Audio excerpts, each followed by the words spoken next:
society. Today, it's my pleasure to be moderators for our important events on planning climate sustainability futures towards and beyond 2030s, coinciding with the 13th Asia Pacific Forum on Sustainable Development on Planning for Climate Sustainability futures towards and beyond 2030s. The today events aims to look into the futures of the world challenged by the triple crisis of climate change, biodiversity loss, and pollutions. It will further analyze the failures of the multilateral system to ensure environmental, social, and economic justice, and start discussing a new way towards beyond 2030 agenda for sustainable development goal.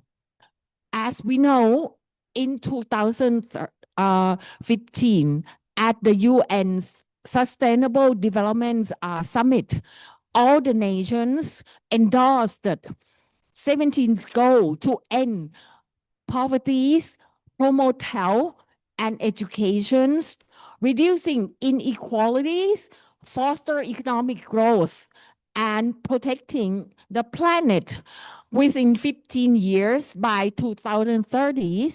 Now, we are 2026, only 4 years left. The SDG have only made moderate progress, with about 35 on tracks and 18% in regressions from 2015 baseline. The Asia Pacific regions is not on the track to achieve sustainable development goals with the sustainable future. Therefore, it's time to revisit the key principle of sustainable development goal, particularly number one, a balance between economic growth, environmental protections, and social welfare to meet pleasant needs without compromising the future developments. Secondly, participations, collaboration, responsibilities, and transparency in decision-making to ensure inclusiveness and accountabilities.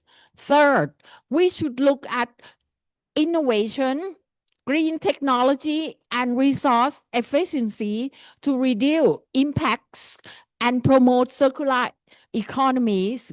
Last but not least, what about the long-term vision, intergenerational equity, and social justice to guarantee the access and sustainable opportunity for all?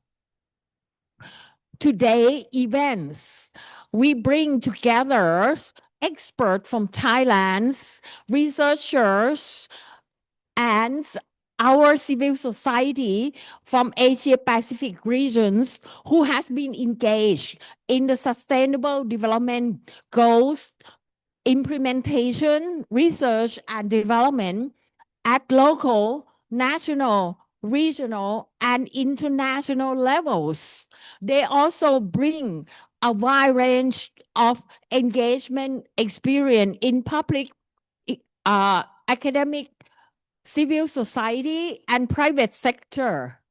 May I take this opportunity to express the sincere thanks to all partnering organizations, starting from Faculty of Economics, Thammasat University, SDG Move, Thailand, Thailand Climate Justice for All, Mekong Study, Asian Study Institute, Chulalongkorn University, TaejaiDotcom, Center for Environment and Development, Global Sustainability Solution, Growth, Society for Root for Equity, Pakistan, Thai Urban Planner Societies, Knowledge for Development, K4D.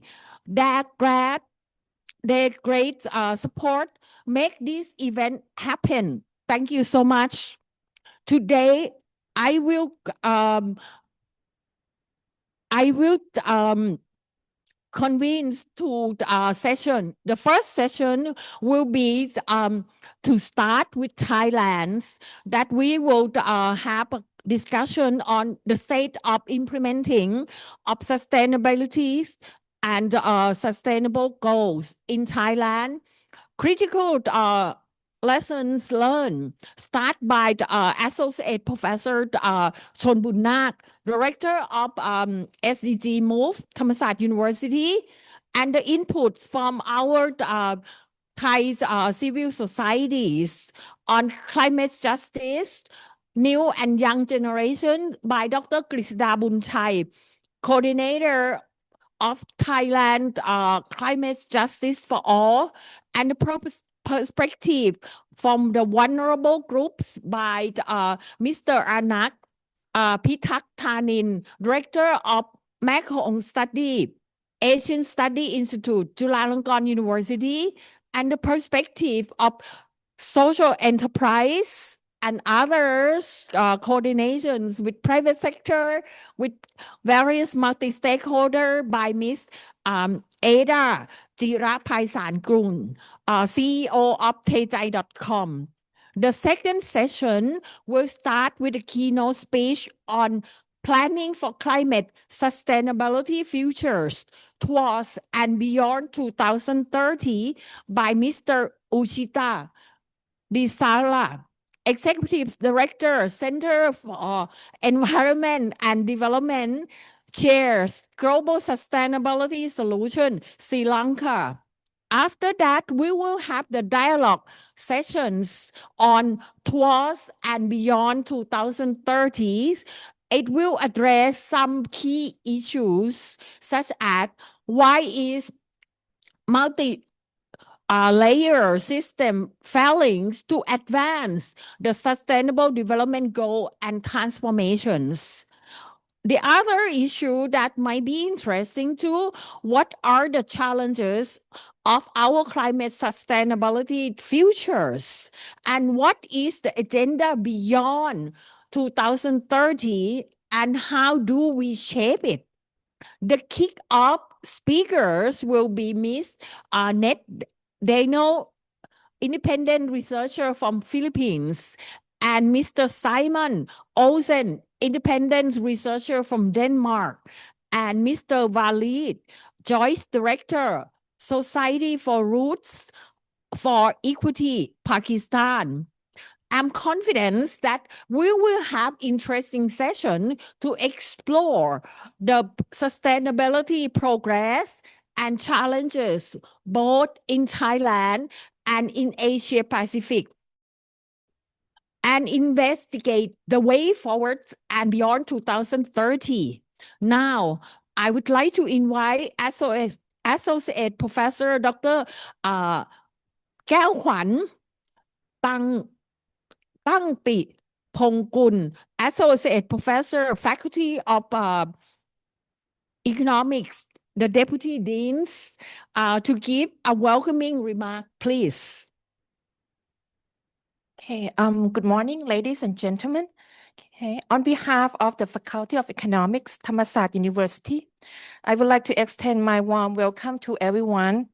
We are pleased to be co-partners to organize the parallel event to the 13th Asia Pacific Forum on the Sustainable Development on Planning for Climate Sustainability Futures toward and beyond 2030 this morning.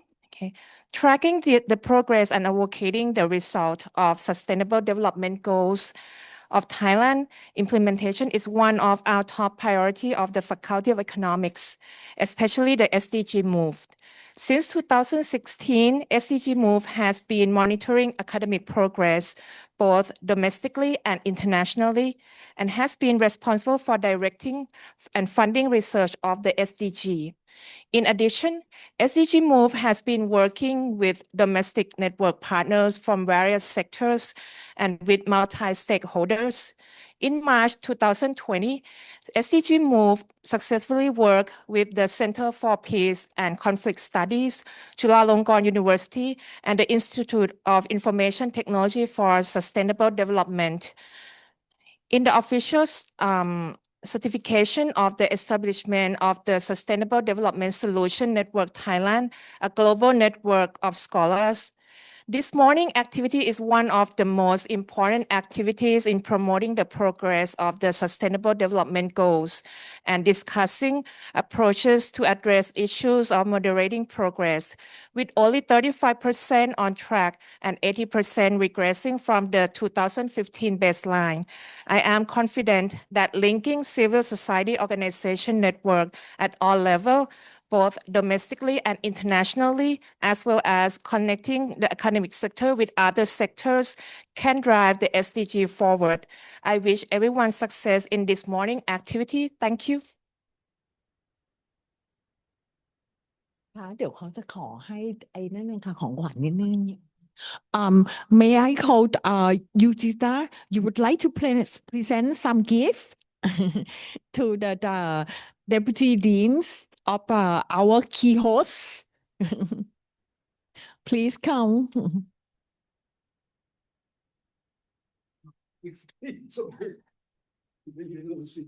And all us, please come for the group photos.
Okay, we will begin the first sessions about Thailand.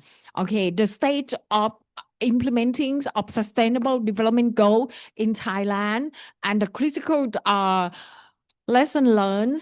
I would like to call upon Associate Professor Chon Bunnak, Directors of SDG Move, Thailand, Thammasat University, to kick off. Please.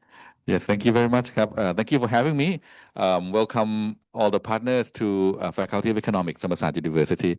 I am Assistant Professor Chon Bunnak from SDG Move, Faculty of Economics, Thammasat University. So my duty today is to present the state of implementing the SDGs in Thailand and the critical lessons learned. So before we begin, I would like to establish some common understanding about the SDGs. Don't have. Oops. Okay.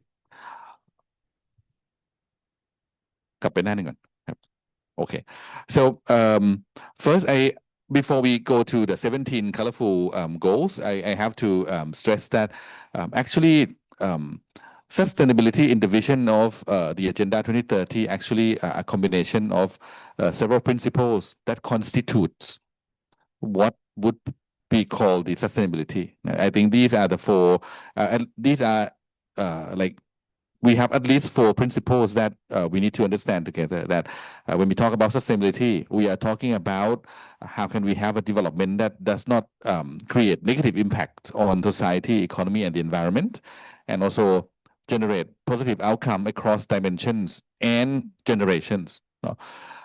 Secondly, we have to think about inclusiveness, leaving no one behind. How can we ensure that the development leaves no one behind, taking into account social equity and rights of all people?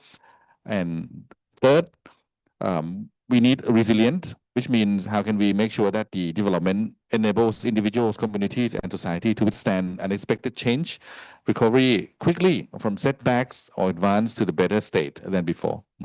And the most important of all, which is like the most fundamental principle underlying the SDG, is the human rights principles. Ensure that we need to ensure that development is based on the human rights principle, so that its outcome enable everyone to live a good life with dignity and humanity. So I think these are the four like constituting principles of the Agenda 2030. Next, please.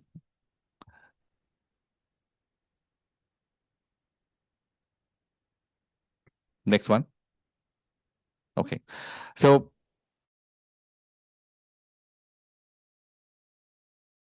to mention the 5P as like a category for the 17 goals, but actually this is like the real vision of the SDGs. If you want to understand what SDG is trying to achieve, this statement under each P is actually what defines it. So the first one on the people is about realizing human rights and all and achieve gender equality and the empowerment of all women and girls. And the planet, we're talking about like protect, restore, and promote sustainable use of ecosystem and take urgent action to combat climate change. The prosperity, which is the most problematic one, ensure all human beings can enjoy prosperous life, and that progress occurs in harmony with nature. We tend to forget this last phrase and somehow map all economic activities with SDGs, but we need to ensure that they are in harmony with nature. And we have peace, strengthen universal peace, and in larger freedom, and promote peaceful, just, and inclusive society. And the last one, implement this plan through a revitalized global partnership based on the spirit of strengthened global solidarity. So these are the visions of the SDGs, the 5Ps. Okay, I'm trying to click by myself. Okay, next one, please. Okay, so we have the 17 goals. And the 17 goal is just 17 goal is just the tip of the iceberg. That all details, the practical detail, what the SDG would want to achieve is actually the target level. So if you actually want to discuss or even critique the SDGs, better to go to the target level so we understand more clearly what are the scopes of each SDGs. And there are indicators, 251. Okay, next one, please. Okay, there are a lot to talk about SDGs, but because of the time limitation, let me go to the next session. So when we talk about SDG assessment of Thailand, or even for a country, I would say there are multiple sources of assessment. For Thailand, there are at least 3 of them. The first one on the left is the Thailand Voluntary National Review 2025, or basically the assessment done by the government itself. So the responsible agencies are the National Social and Economic Development Council, National Statistical Office, and for the one that create this report, the Ministry of Foreign Affairs. So the first one is important in a sense that it is an SDG assessment in Thailand context based on Thai agencies data, and is probably the most updated we have right now. In the middle, we have the assessment of the UNSCAP. This is like the latest assessment, which just launched last week on Wednesday. This is like probably the latest updates on the SDG assessment of the region and of countries in the region.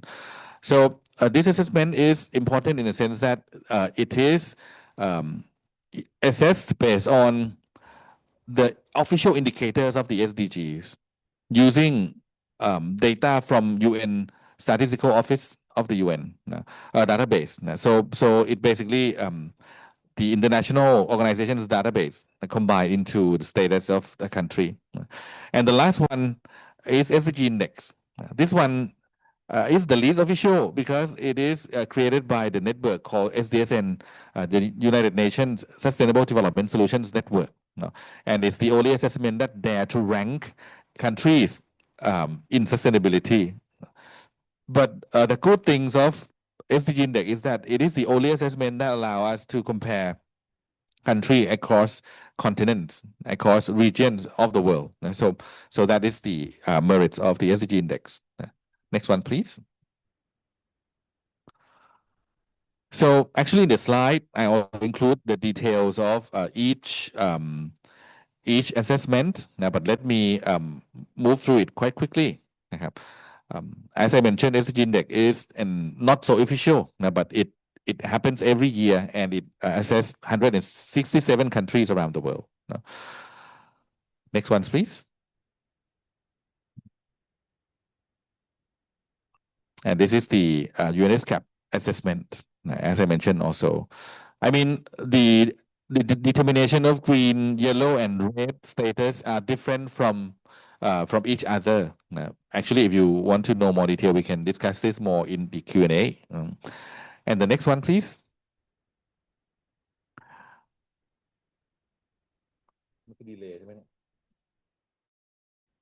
The next one is Thailand VNR.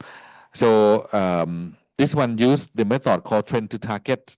And according to the assessment, Thailand has the SDG with the most regressing indicators. The top 3 is goal number 15, life on land. Number 8, decent work and economic growth. And number 17, partnership for the goals. And the goal with the most progressing indicators are goal number 14, 12, 5, and 10. Life underwater, sustainable consumption and production, gender equality and inequality. I mean, we can debate on this, but this is what the data was presented in the report. So with all the information we have, the SDG Move team synthesized the key challenges of Thailand. And we try to categorize them strategically, which means we try to identify the current status and with these 4 categories. Let's focus on the bottom left of the table. We call this one the worsening challenges. For this one, it aligns with the SCAP assessment in the sense that these indicators are when compared to the regional average. Thailand is under the regional average. And the trend is also regressing. So it's already bad and it's getting worse. So we have the PM 2.5 problem, government finance, labor rights, foundation education, suicide rate, food waste, child malnutrition, especially wasting. These are the worsening challenge of Thailand. And when we move to the bottom right, we call it the emerging challenge. This is the area where Thailand is doing better than the regional average, but it's getting worse. So disaster impact is getting worse. Greenhouse gas emission is getting worse, which related to our discussion today. Manufacturing sector is getting worse as well. The share of GDP, the employment, and also actually the innovation that relates to the manufacturing is decreasing. And the last one is the renewable energy, which is stagnating and regressing. I mean, if we look at all the sources, not so good. And the top 2 quadrants are the stagnating challenge and the monitor challenge. Monitor challenge is the one that we do better than the region, but there's no progress. Okay, move on to the next one. So if we combine them into themes, we have 6 themes of key challenges of Thailand. We have the sustainable food, agriculture and food system. We have the theme of sustainable and just economies. The third theme is the well-being capabilities. The fourth one is climate mitigation and adaptation. The fifth one is biodiversity and environment. And the last one is governance and means of implementation. So these are the 6 themes of key challenge of Thailand. If we combine them into themes without considering the goals boundary. So just to add, these challenges are not unique to Thailand. I mean, they are common in the world, especially like the agricultural food system, the just and sustainable economies, even the biodiversity and climate change are like the common themes of the world. So Thailand is not alone. Okay, next one, please.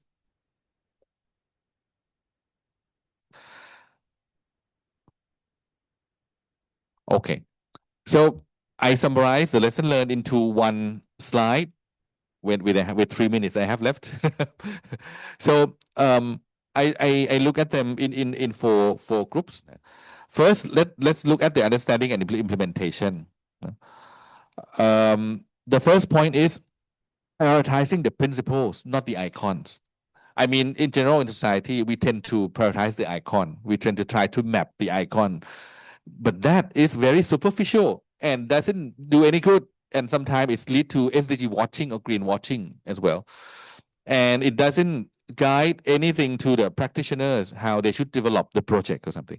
But when SDG Move try to communicate this differently using the principle first, and then people can associate themselves with the sustainable development more easily, and they have like the guiding principles to actually develop or improve or even transform their projects to be more sustainable. So we need to focus more on the principle of sustainable development, not the icons. And the second one, which is widespread throughout the sector, is about gaming the indicators versus the real world change. All sectors, the private sector with the ESG rating, university with the impact ranking, the government with the SDG index.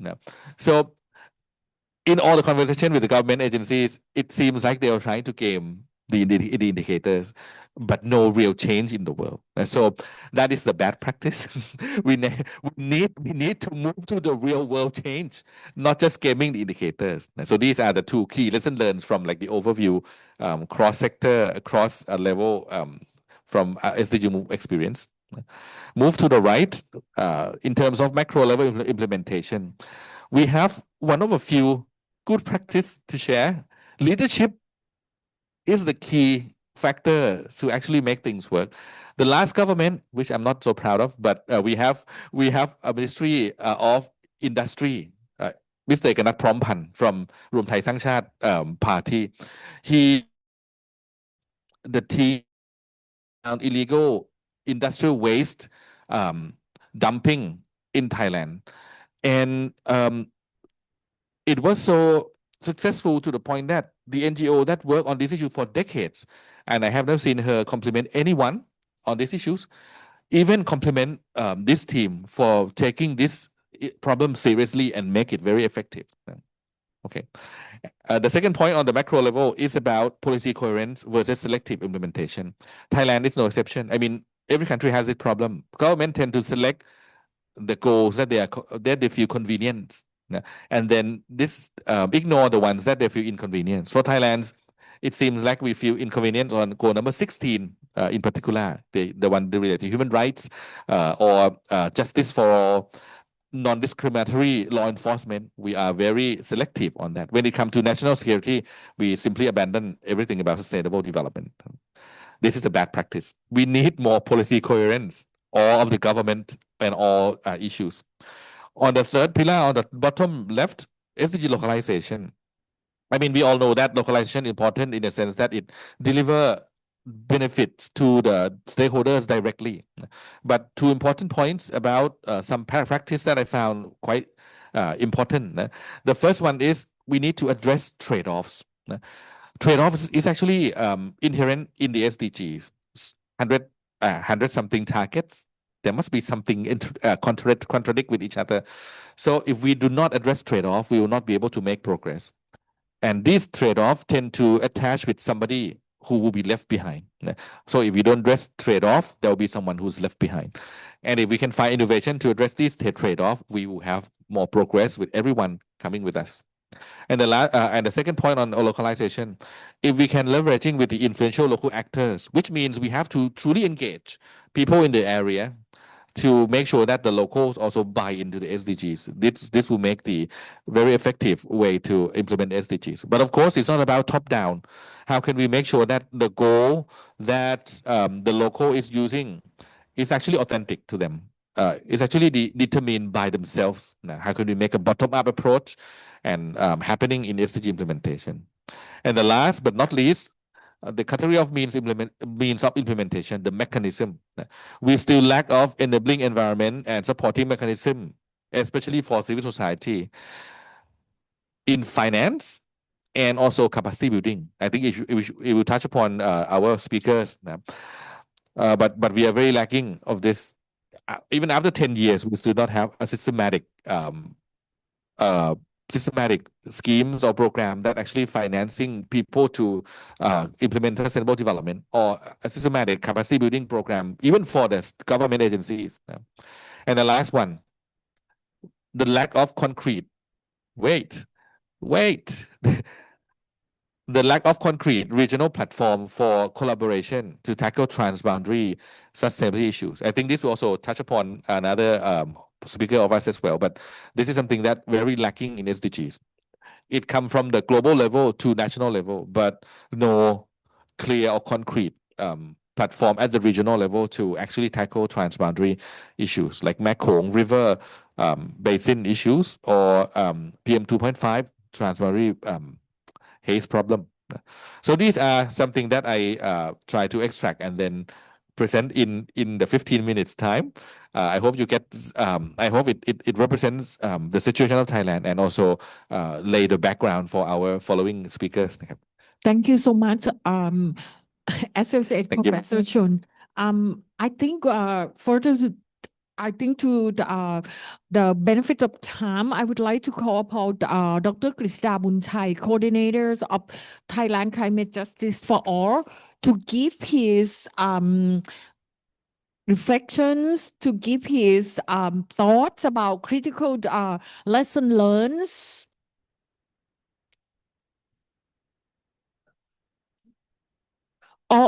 All three, you can be on the stage with Dr. Bunchai. Please อาจารย์อานัทนะคะแล้วก็ Ada please join Dr. Krishna on the stage ใช่ค่ะ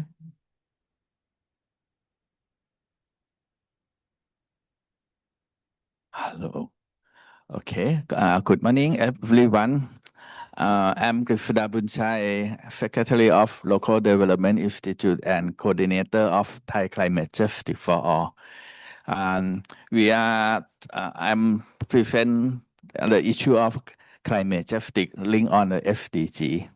So although we have time already, a little time, okay, I will show some slide and maybe share some idea that we can discuss later. Okay, the first slide that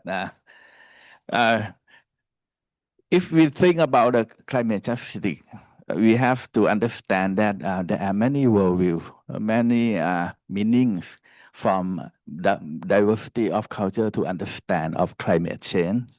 So climate change is not only from scientific perspective. When talk scientific perspective,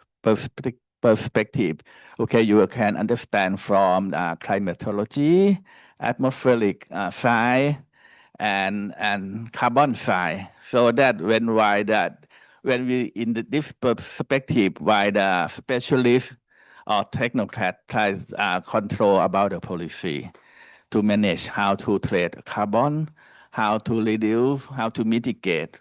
So that is in the other side is far from the way of life of people. People don't understand it. Okay, the second, everyone know the market perspective. We try to think about the economic mechanism to trade, to manage about the gas emission or carbon. So that I try to make an efficiency that in the other side, how we think about the justice in the market perspective. And when we talk about the idea of justice that I propose to you, that justice is not only justice among people, but it means justice to nature too. That is why justice is very important. And there are many the worldview, the first perspective, the indigenous, that people link nature is not only physical relation, but in the spiritual relation too. That in their culture is very interesting. That's why the UNFCCC or Declaration of in the biodiversity proposed about the indigenous people. Okay, we also have the gender perspective, and we talk about the relation among gender and security, because climate is impact to the security of country, food security, energy security, and many kind of security and defense too. Okay. The first that I show you that if there are many meaning. So when we talk about SDG, we have to understand the variety or diversity of meaning and the way of life of people to understand. Okay. Second slide, please. Second.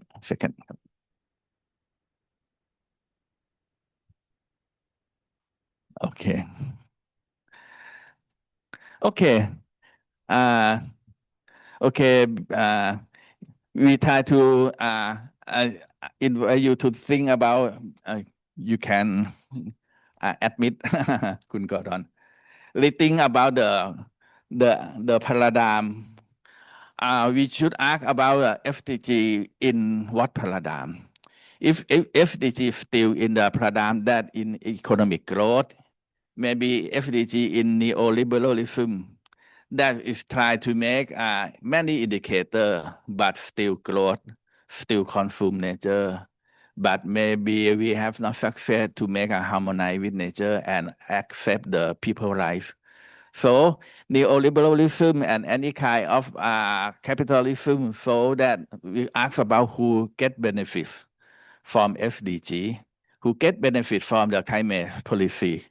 So we can see that the elite group from in economic term or in political term that have a power to control or decide the policy. So that's why that many indicators of SDGs may be in success in that term, but fail when we talk about to respond to recognize with the people life. So the freedom from in the economic term, freedom from the freedom from market, but have a chain to lock the community. So we have to think new idea. If we try to understand the world cannot survive, so we have to think eco-centric justice. We should recognize the people life and nature life is together. The life of nature and the life of community is linked between together. So it's not only in the rural, it means that in the whole society, we have to think about to change the relation. So we have to go beyond the token or the money participation. But what we have to think about the land, the tree, the sea, they can speak, they have a life, same with the people life. Okay, next slide, please.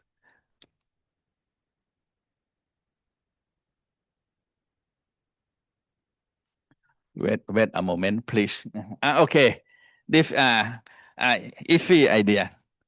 We talk in the term of anthropocentric worldview. You can see human on the top of the circle. Everyone, everything, if not everyone, everything is like a resource for our growth. Even in terms of green growth, it's same paradigm. But have to think the new idea, the new worldview. You can see human or society is the part of nature. So we can live together, we can harmonize together, and we can change each other. No one else to go up. Next slide, please.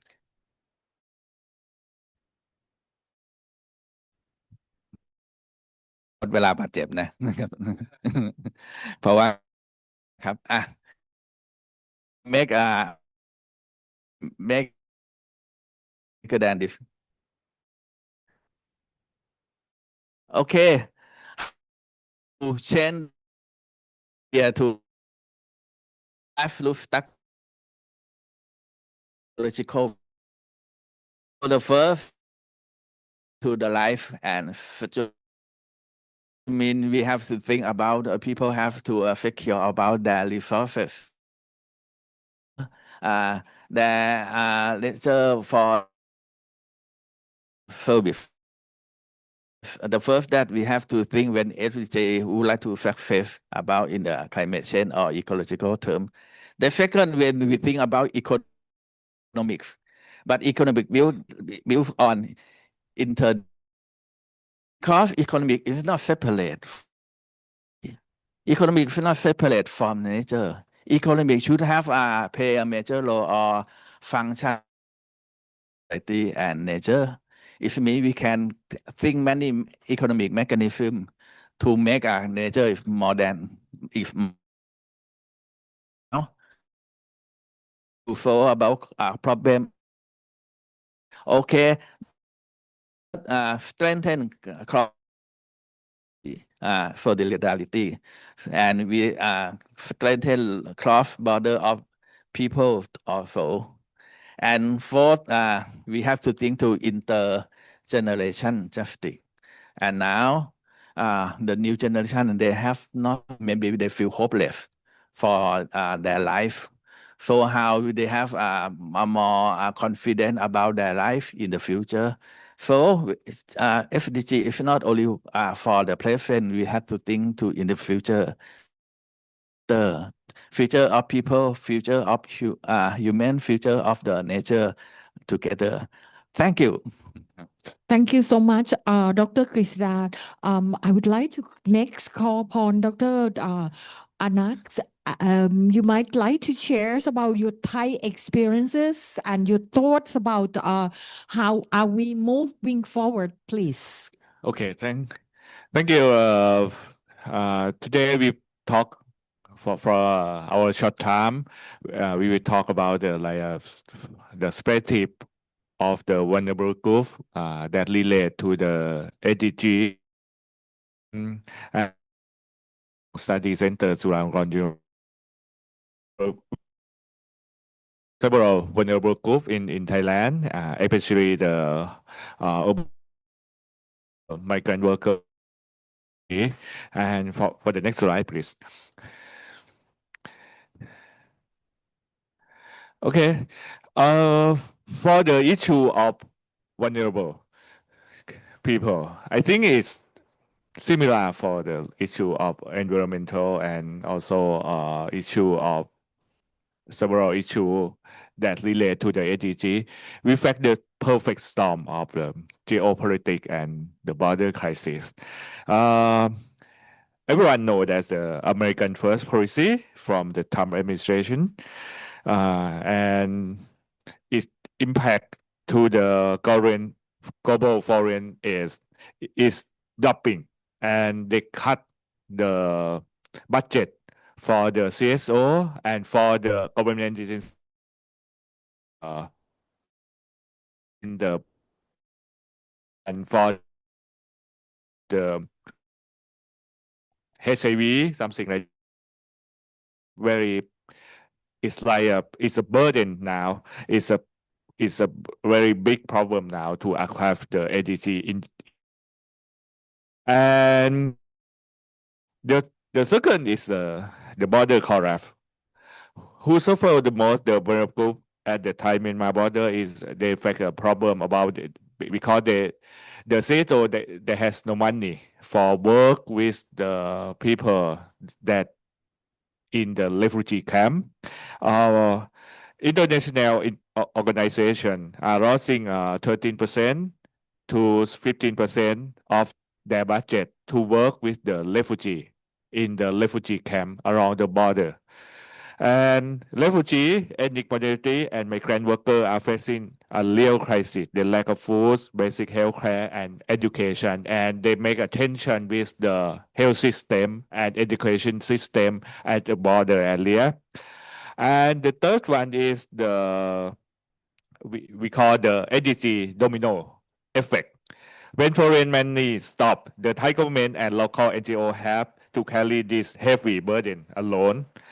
Because of this, we cannot achieve other SDG, we cannot reduce inequality, we cannot provide justice and legal identity for the vulnerable people. That is a big problem. Next slide, please. And we back to the. It is not just for the Thailand. We have a hug of structural crisis now. Thailand is now an aging society. We are getting old. Our birth rate is dropping very fast. We have less than 500,000 new baby a year, and it's a big problem that relate to the Thailand budget. What does this mean? It means we have a fewer worker people to pay tax, but at the same time, the government had to spend a lot of money on the healthcare, social issue, and elderly welfare. Because the government use all the money to survive day by day, there is no money to left for the future, for the sustainable development, for the new innovative or something like this. We lack the budget to invest in infrastructure for the poor, for the urban group. We lack the budget to protect a grassroots community from the climate change.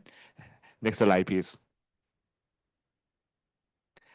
And I think, in my opinion, I think for the condition now about the SDG in Thailand now. Next slide. Delay. Okay.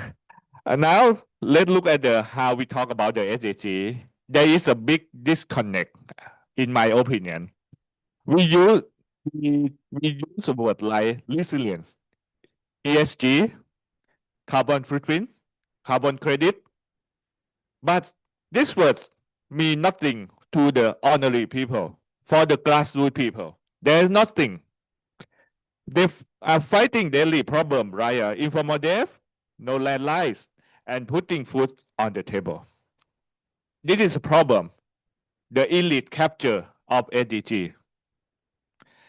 And the second is greenwashing. SDG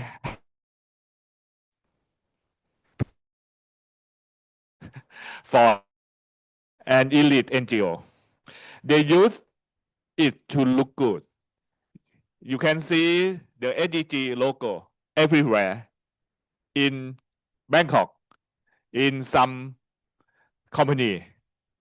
Oh, and think this is it's like a PR, but not in the reality.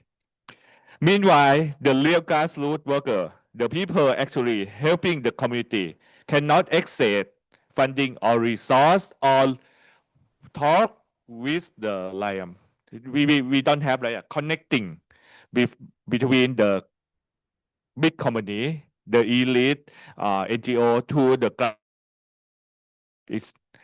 and the more come from the top. The government order what to do without asking the local. I think the chief executive of Ministry of Interior, maybe 3 years ago, they always put the SDG in front of him when we like a meeting with the governor from the province. But I don't think that he know the reality of the SDG or the condition of the SDG. For example, the government tried to reclaim forest to the heat of environmental, but in reality, they violate human rights and kick individual people out to their home. This is not sustainable. They like the conflict between the the perspective of SDG. They kick the people from the forest because it's this, and they refer to the SDG. It is a problem. And the last slide is like call for action. Yeah. So how do we fix it? The first, we must give energy back to the people, especially ordinary people, the poor people, and the grassroots community. We must let local community define what sustainability means for their own life and lives. They are not just waiting for charity. They must have to power make the decision. The second is we need local people to monitor big green projects like a carbon credit or forest policy. Greenwashing is dangerous. It doesn't just distort the environmental. It is used an excuse to steal land and resource from the poor, making inequality much worse. And the last of my point is going back to the border crisis. With the foreign aid gone, the Thai government cannot solve this by only using national security law. The government must open the space for civil society and local network. We must empower the grassroots to take the lead in managing resource and caring for cross-border vulnerable group. And that's all thank you. Great. So now we can move on to here's different perspective from social enterprise and then ADA experiences working with multi-stakeholders, including private sector. Are there really greenwashings? Is there any thoughts, please? Hi, I'm Ada. I'm a social entrepreneur running TaejaiDotcom, which is a crowdfunding platform. So in the middle of social enterprise, NGO, and also on the funding side. So I actually want to reiterate my experience with actually what everyone mentioned, that we have a big SDG watching in Thailand, which is good and bad. The bad thing everyone already mentioned. The good thing is that it actually become the language that mainstream like development issue to different stakeholder like companies. So I think there are more excitement for company and private sector to engage as well when they are in the 17 boxes that easy for them to communicate. But as well as like citizen, like young children. I think in every school, if you go to in Thailand, you will see all these 17 SDG, Thai school, public school, private school, which make it like mainstreaming all these issues. So there are more excitement for people to engage. But right now, the challenge is how we can capitalize the conversation and excitement into the real impact and resource mobilization. That's something that we can work on for the next 5 years. So SDG watching is there, but at least people talk about it.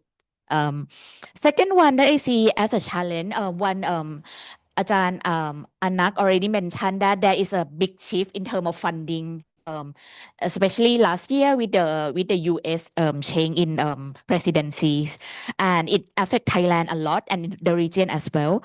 I also see that this challenge, so a lot of things we talk about in SDG, like the change, we actually to funding, there are a lot of misunderstanding about like, the issues. And one thing is the silo part, where if you want to support SDG 16, 14, and 12, then you might just ignore the rest, where actually I really like the language that focus more on the principle rather than the icon or the box or the SDG goal that you currently advocate for would be the opportunity that we people to currently reallocate resource to.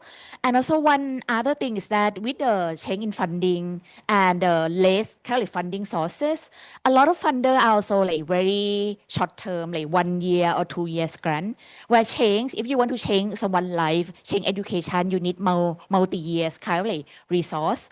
That we don't see as much in Thailand. I think it probably globally. And if you want to see the real change, the real shift of color of in VNR, then you need currently the change in terms of resource as well. Other thing is from the currently private sector and the social social sector, we actually don't have a conveners who coordinate everyone, like everyone working in education or convene people to go to the same direction. So that would be one thing that in the next 5 years before 2030, if we can have that kind of infrastructure in place, there are convener that get everyone on board, aggregate the information, that could mean a lot in terms of progress. And second one is really educate the private sector, educate the funders more so that they can in addition to channel more resources, channel it directly to where it's change could happen. And the third one, I think, is organizational capacity, already been mentioned. So in the past, actually after the pandemic, a lot of so usually social sector organization in Thailand are relatively small, and with the funding cut, most of the time is actually cut on the capacity of the organization. And if they are small and then they don't have enough resources to hire like long term, so it's very hard for them to actually progress further and scale the impact, even with additional funding coming on the way. So I think the capacity building is one part that we actually should work on more to make sure that the next 5 years we can have a concrete progress before the 2030. Yes. Thank you so much. I'm going to call Ajahn Chon to be on the stage. Maybe if anyone would the issue about the state of Thailand progress on SDGs, or any friends that would like to raise some issues. Otherwise, I will ask them to give like 1 minute last thought. Okay, I'm going to ask Aders maybe to start. Okay, do you have any kind of good practice about the multi-stake SDG that you?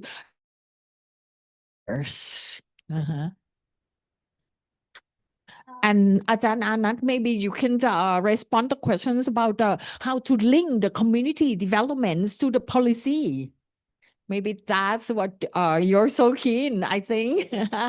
And Dr. Kisuda, maybe you can think about how are you going to, or what are your experiences when you engage with the new generations or young generations, right? Please. Okay, so for me, because I'm running crowdfunding, so I see a lot of like multi stakeholder partnership.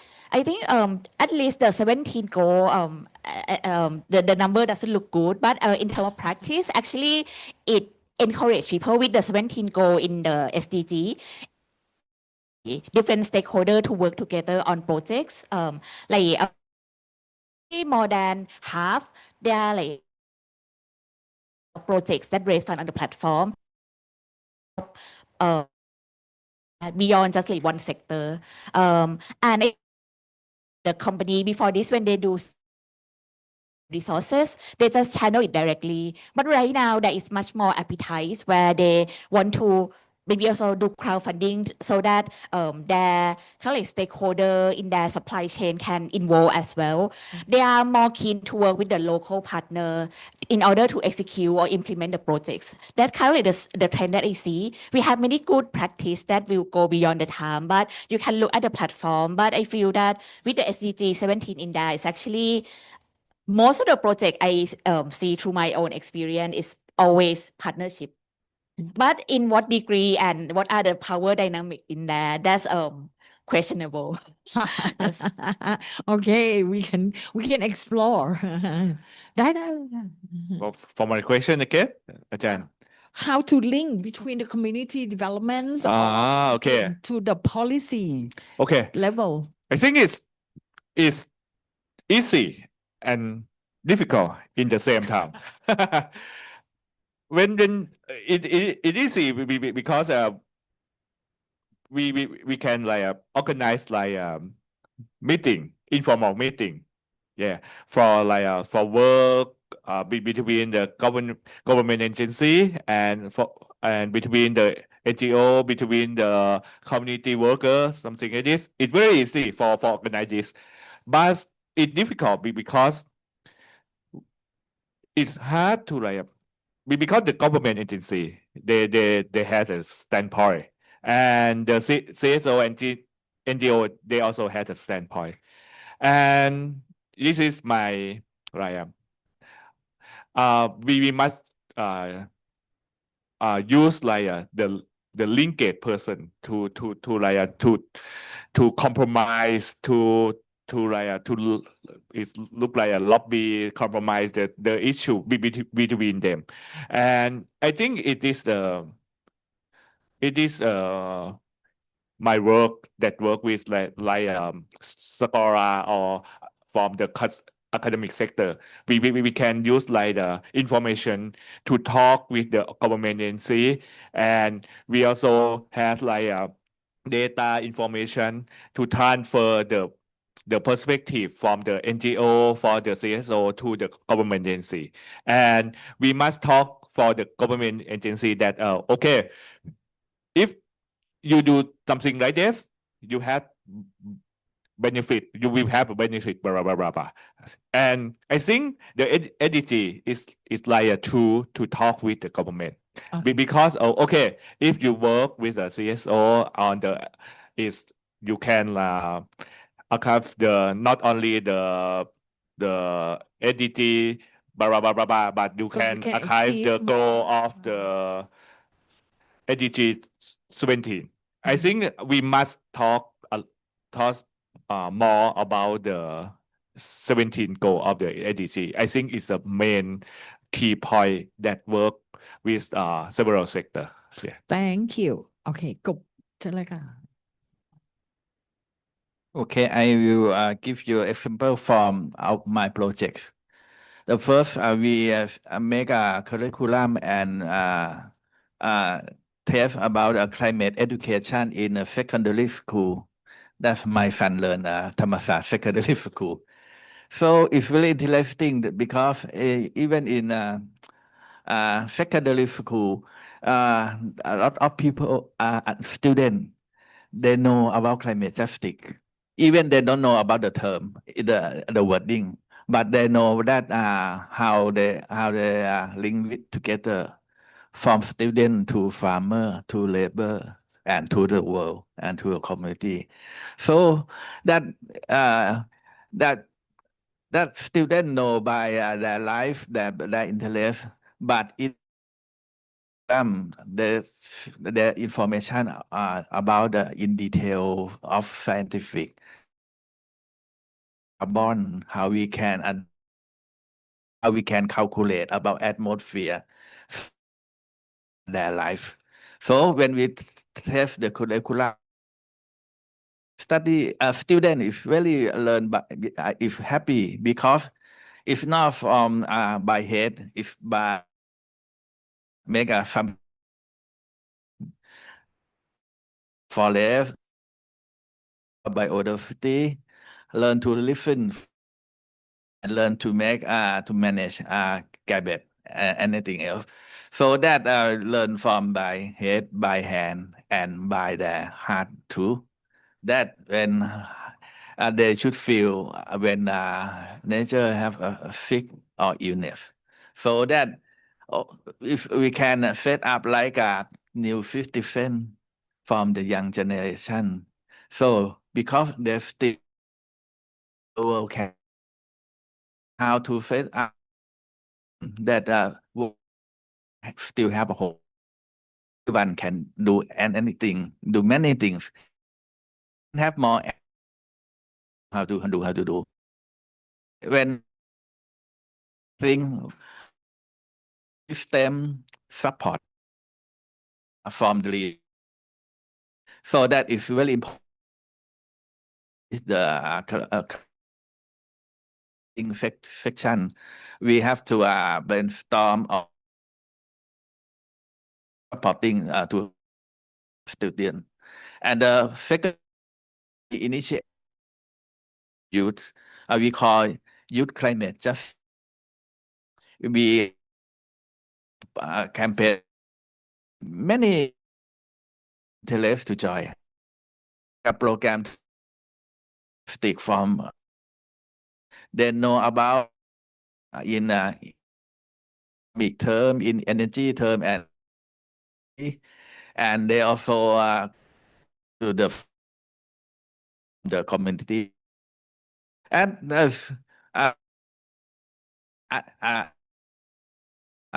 said to first time about reality of climate, not learn from the word, learn from the academic, they learn from by their field, by their life. So, and we can conclusion that to support the first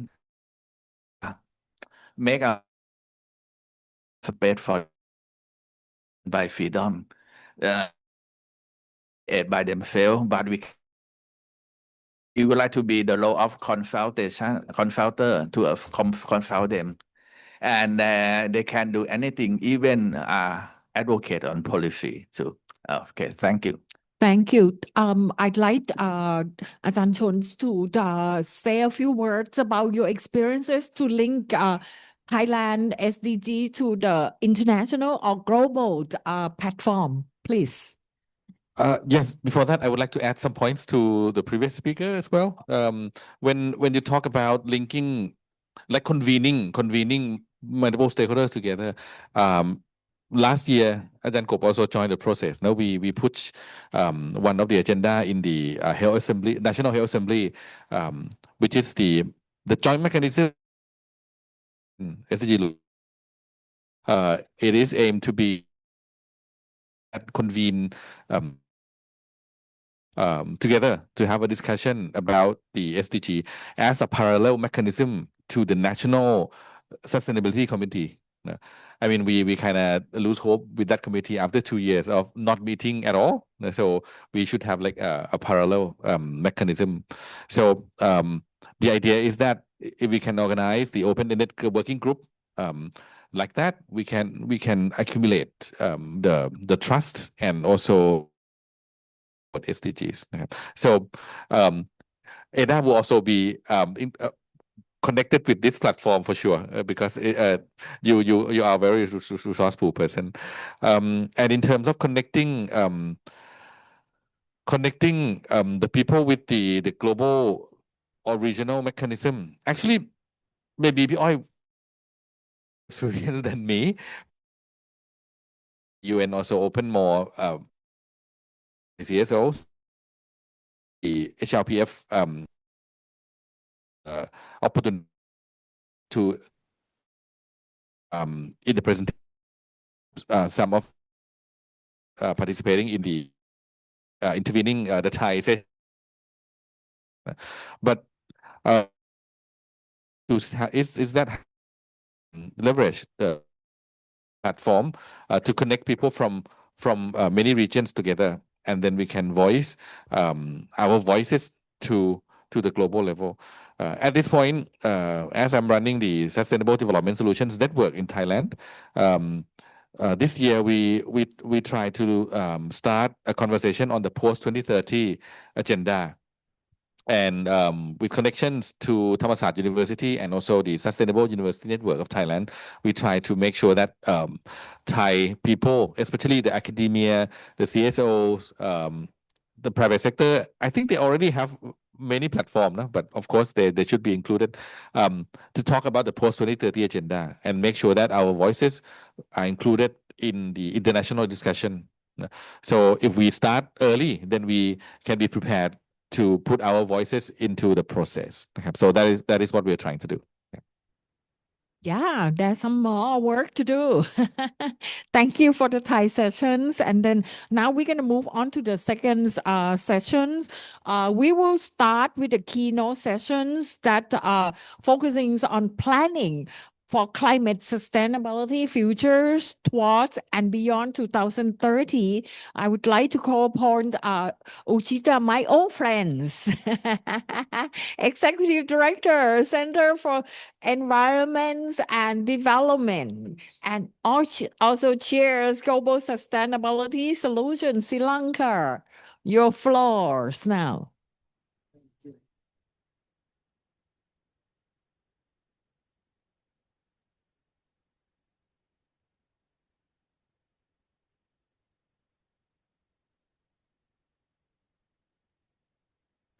Thank you. Okay. Get my neck. First of all, oops. But it's in a very funny place. I'm not going to read that. Either the chair must go up. Oh, yeah. First of all, thank you, Thammasat, for hosting us. Million thanks, Chutatip. Chutatip, really, right? Okay. And let me just loaded messages. I'll give the message. You stopped on the 2030. Write it down. The only reason I talk after any years into the APFSD, I was the chief negotiator for Sri Lanka before that. And I'm with friends as well, not so old. And the idea is towards and beyond 2030. And it is not about SDGs. It is about another agenda that needs to get traction very fast. Oops. So the first, rethinking multilateralism for a better world.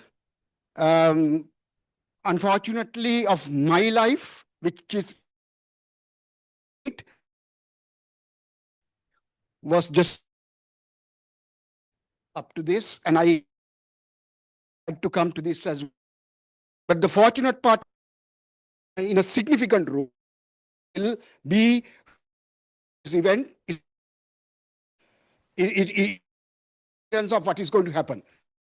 1972, I was in kindergarten, but I still believe that Agenda 21 and what framed it as the Rio principles lives on and creates all the requisite background for all other agendas to come, even to date. Then you go to Johannesburg. Then you go to Rio Plus 20. Rio Plus 20 was saved simply by a few things only.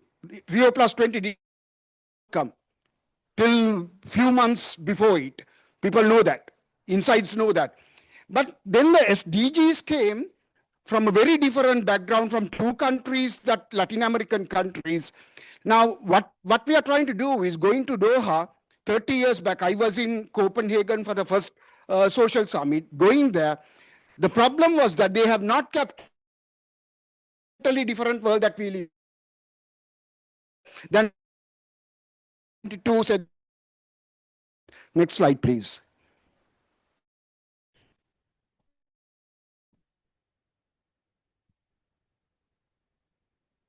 Okay, so I'm not going to go into this. New York convened UN DESA, invited me into a panel to assess the midterm. And this is beyond the midterm. Things are changing. I don't know whether statistics is going to justify most of these things.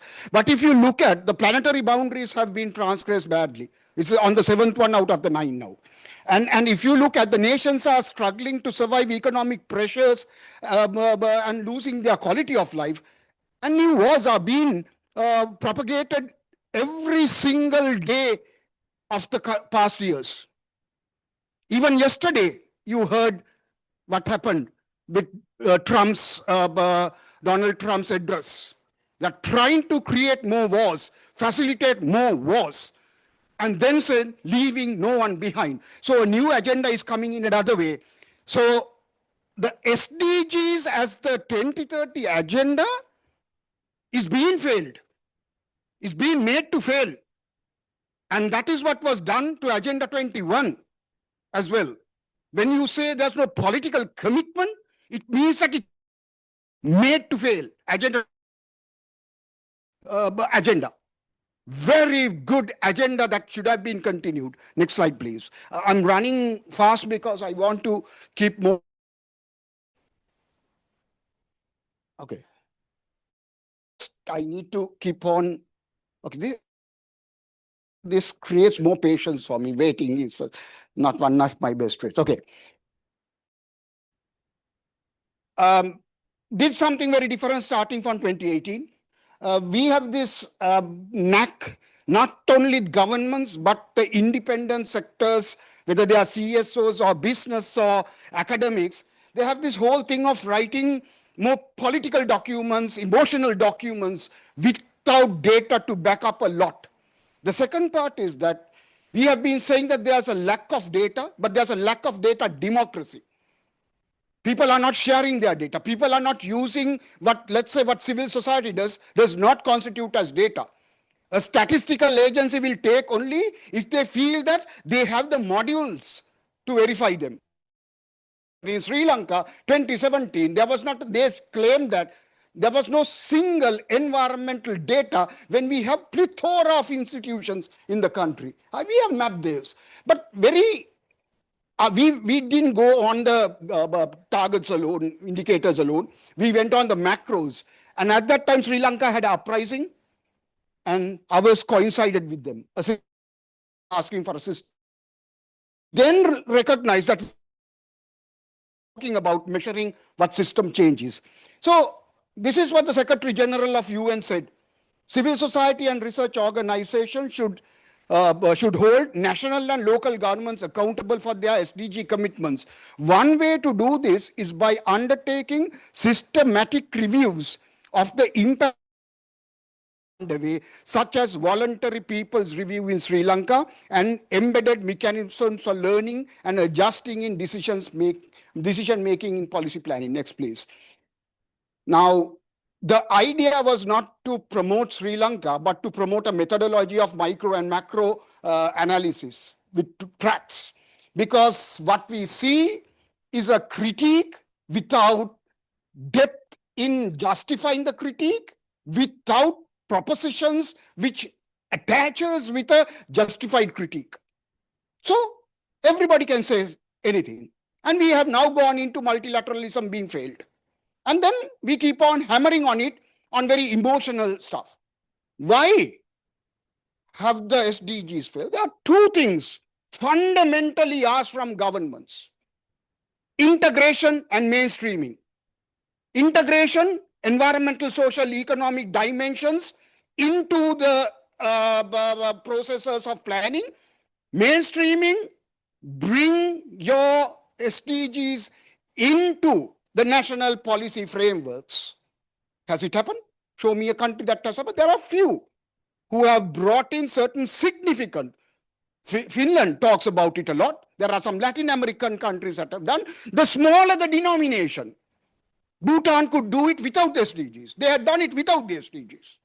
But there are challenges for everybody because the world has been transgressing rather than going forward.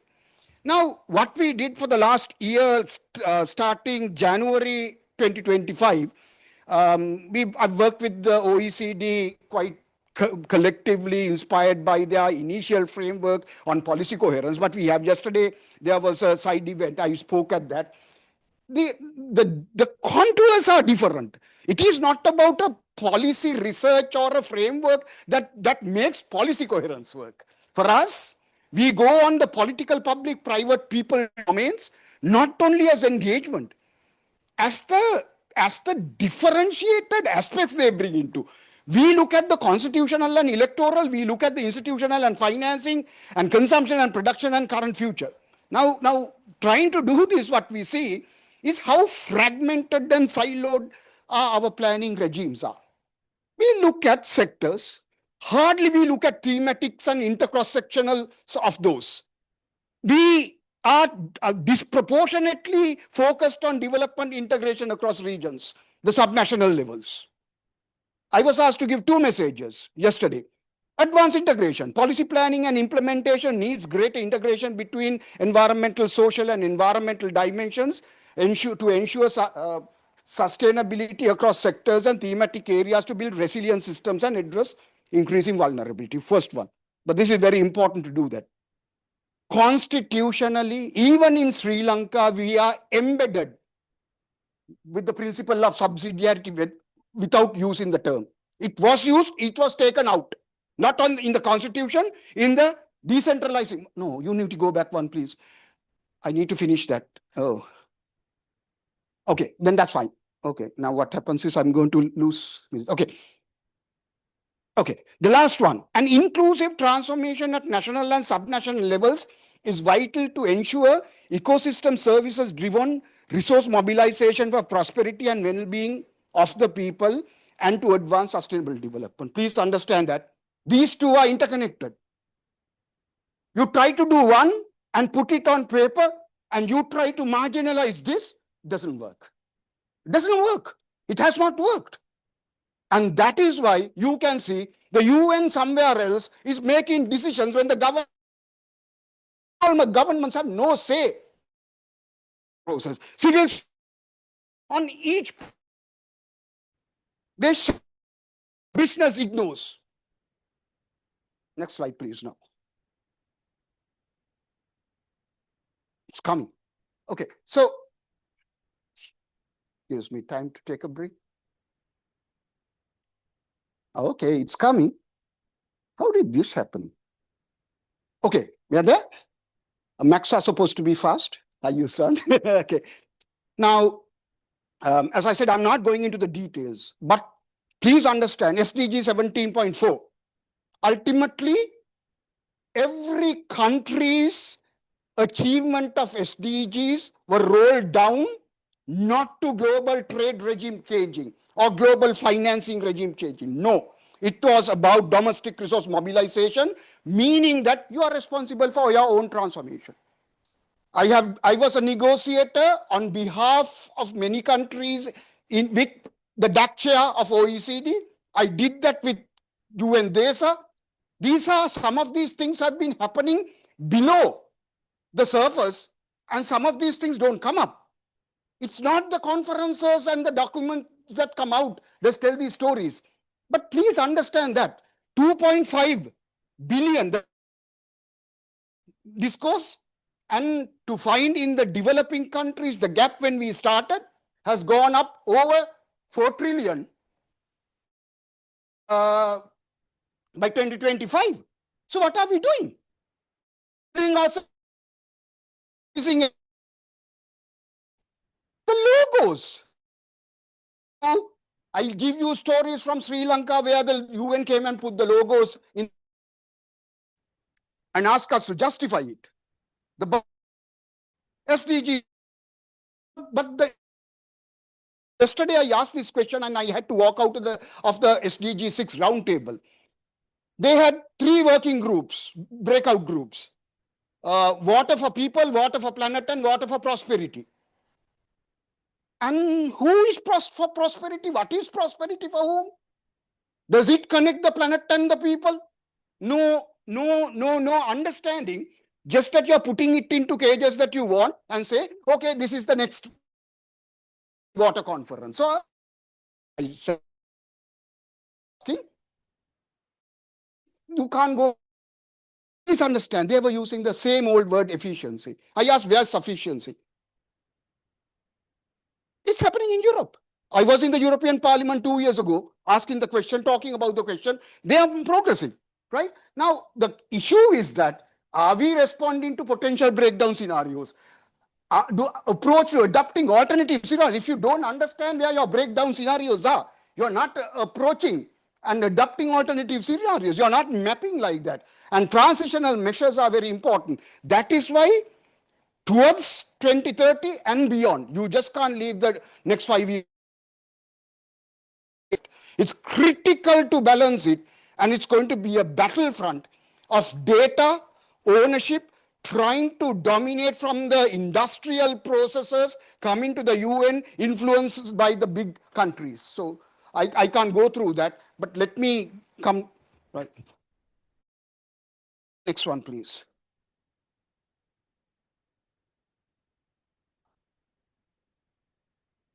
Okay. Okay. The best ever thing that happens is it's slow. Otherwise, I normally kill myself at the end, right? Okay, now I come to the topic. That was the background. Now, let me tell you where this came from. I was contracted, assigned to develop Sri Lanka's roadmap on natural capital valuation. I was asked to find 20 environmental economists, plus we went into about 2 dozens of agencies in the country. After 2 meetings, their understanding of the world was and natural capitals. Normal people don't use the term capital, natural resources. People from biodiversity don't use that. People from ecology doesn't use that.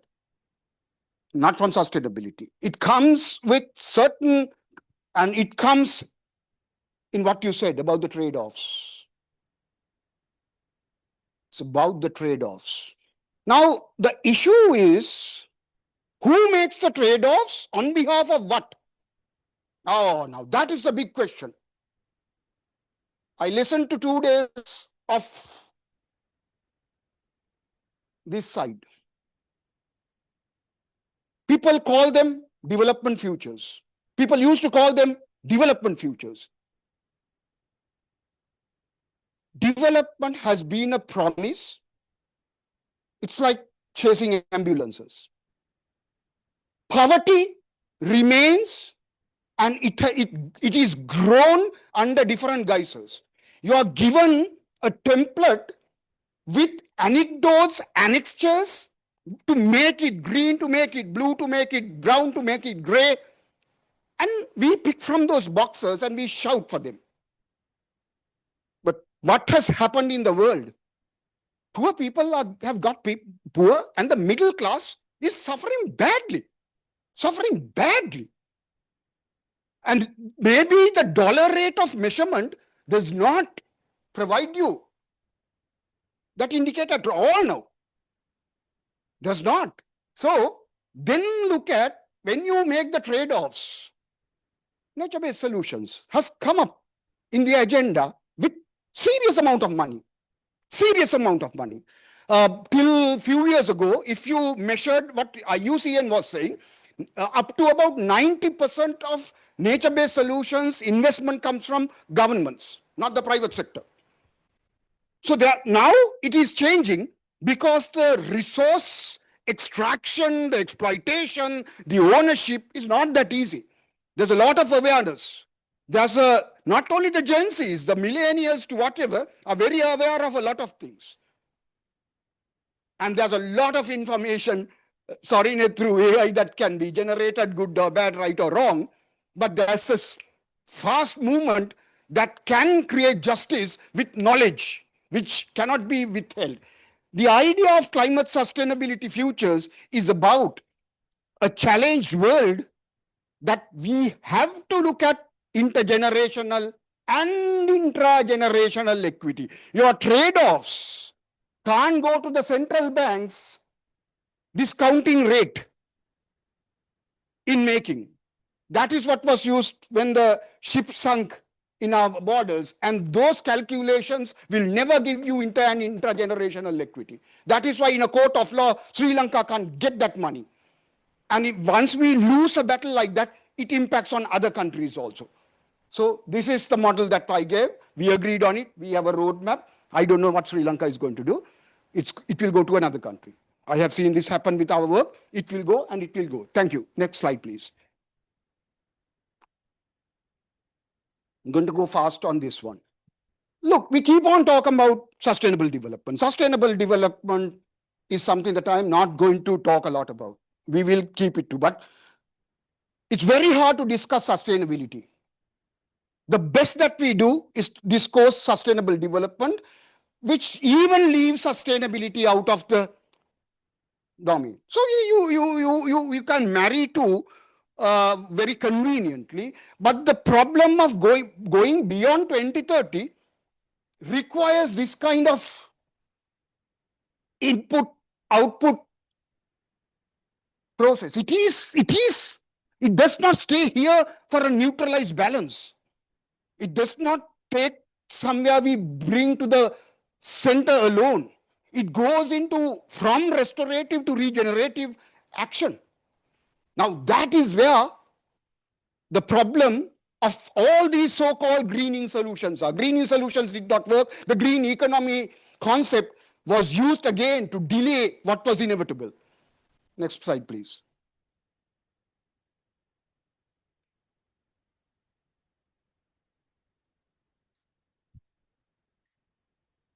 Okay, this is going to be a little hard. This was done under a different thing.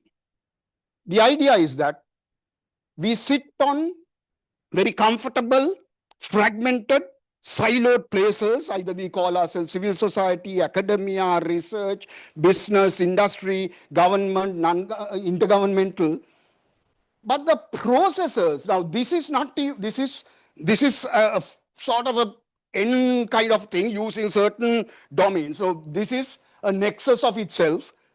This is a nexus of itself. This is a nexus of itself. When you do multiple nexus scenarios analysis and try to look at, do you want to get into that? There are different outcomes that comes in.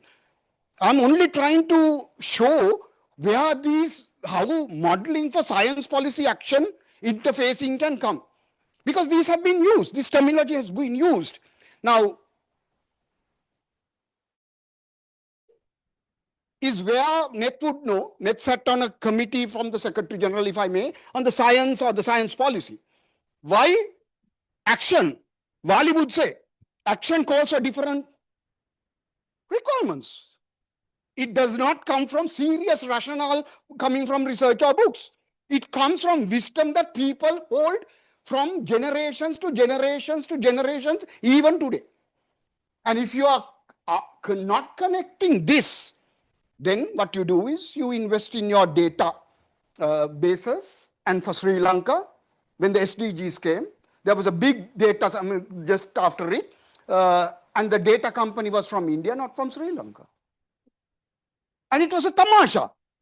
To date, we don't have the data. We don't have the databases. We don't have the indicator-based modeling for that. So I'm just trying to say, now there's a serious problem. Borrowing from the past experiences, expertise, methodologies, tools, resources, and capabilities, and carrying forward the same towards. You don't leave the past behind.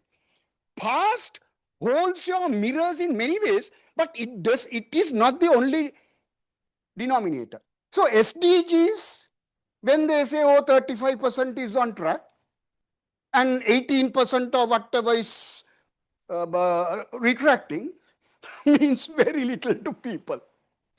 It means very little to people, right? So the idea is that, see the constituencies, what they do. See, these are all, now there was a question from about multi-sectoral, multi-stakeholder. That is what I do, right? Because I think the dialogue is very rich, very aggressive, very important in the outcomes. Talking to yourself is not a good idea.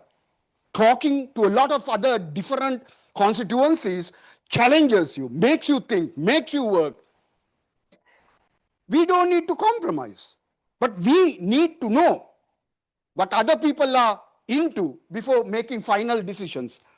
Next, please. One of the last, oh, I have 10, so 9, okay. This is something, oh, Wali walked out in the one that he should be in the room. Doesn't matter. Some of you will recognize this. I've removed some of the stuff so that it has nothing to do with what I presented 2 weeks ago or whatever. It remains the same.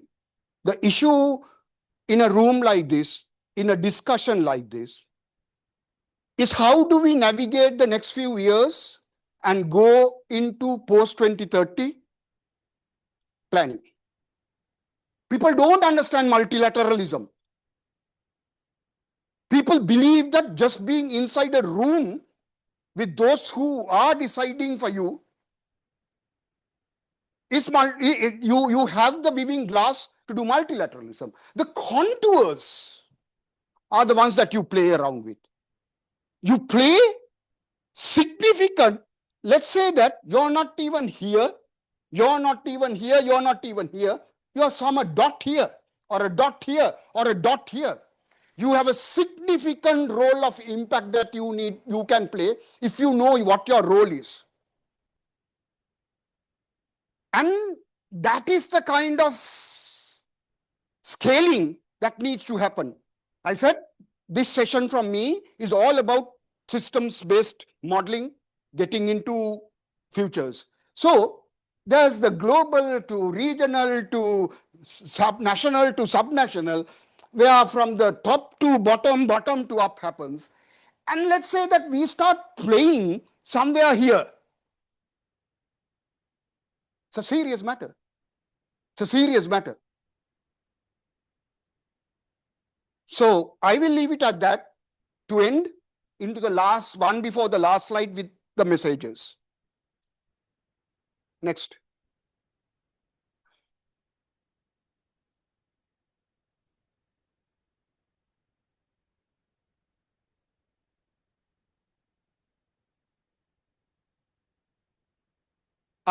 Can you go back? Wali walked into the... I'll just show it and go back. Go back one, please. Previous one. No, one back, please, and then I will do this. Okay. I wanted particularly you all, because I only want to put it now, and I will next tell what I'm going to do with it only. You remember this? It is not there. Whatever was there is not there. It's different because it has nothing to do with a single entity. It is how we play the different contours and our roles. Wali, what I'm saying is you can be just here or somewhere here. You still can play multilateralism if you know that what your role is and how significant it is. If you do not know how to connect, you can just shout inside rooms and have your own little party. And then think that, okay, we have made a big noise when people are not putting, there's nothing on the plate. You provide some fantastic stuff. I was telling Simon when he walked in. Next slide, please. The 10th and last message, and I will end it in another one.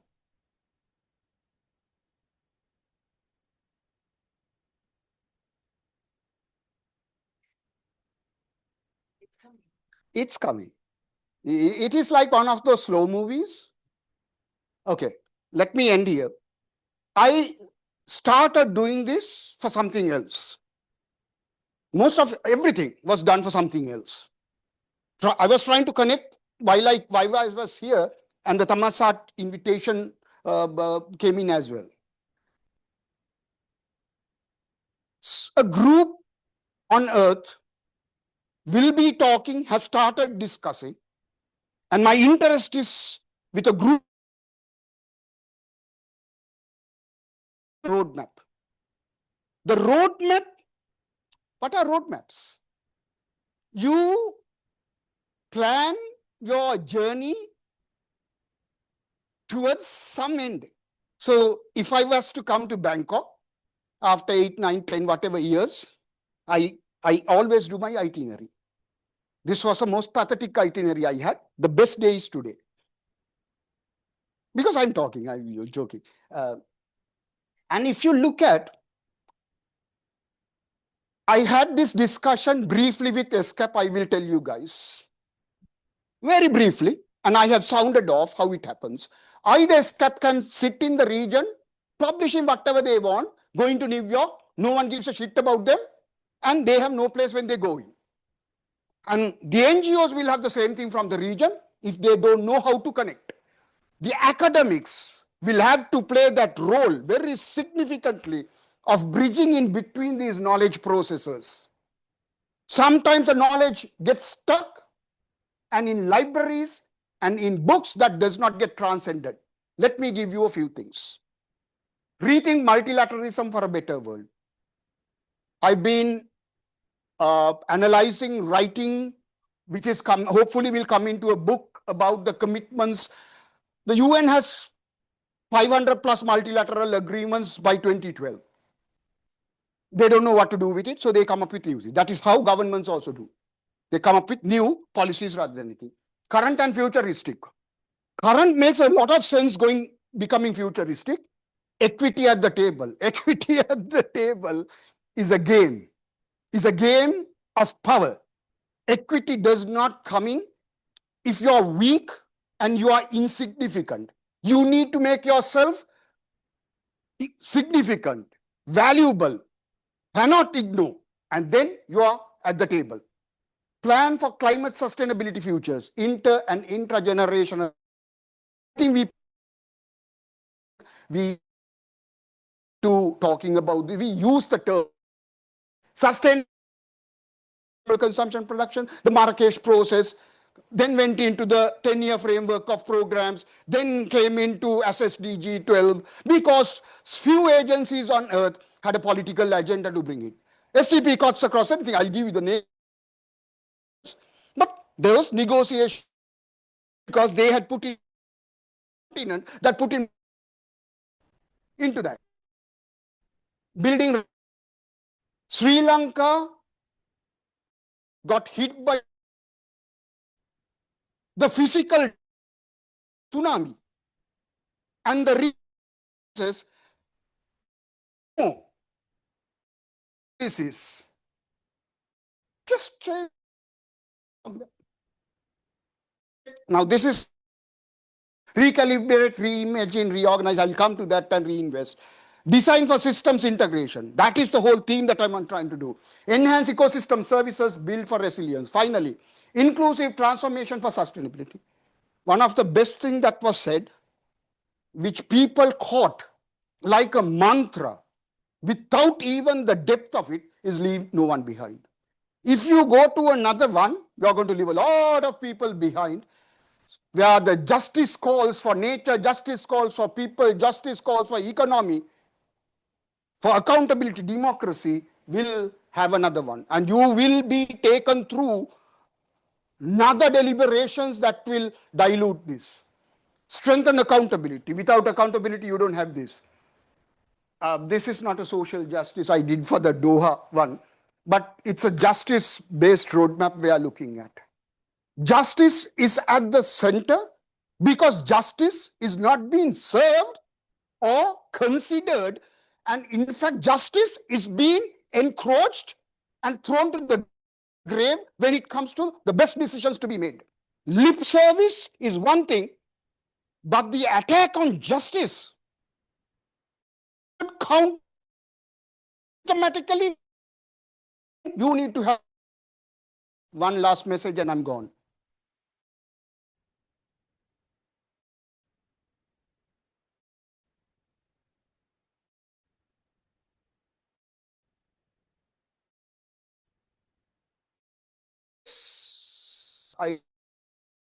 With the book that I presented,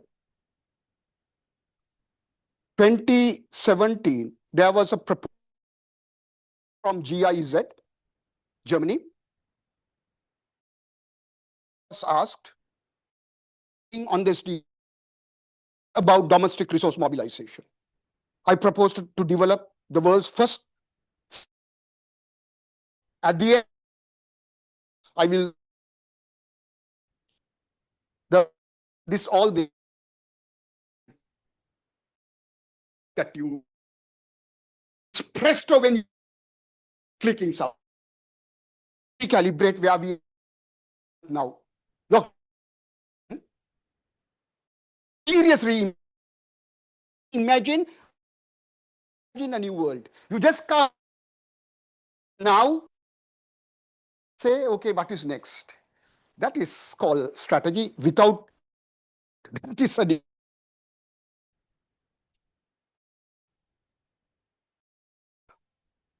your polygams, your pro, all of these needs to your that to your and be and the rein to come in there. Somebody else says down money, development of the and if it comes. Then, we civil society we only have X, Y, and Z. It's your own resource in Sri Lanka. We can calculate. Don't need to borrow money. It's the economy. How many people understand that? So I will leave it at that. I'm not going to read this.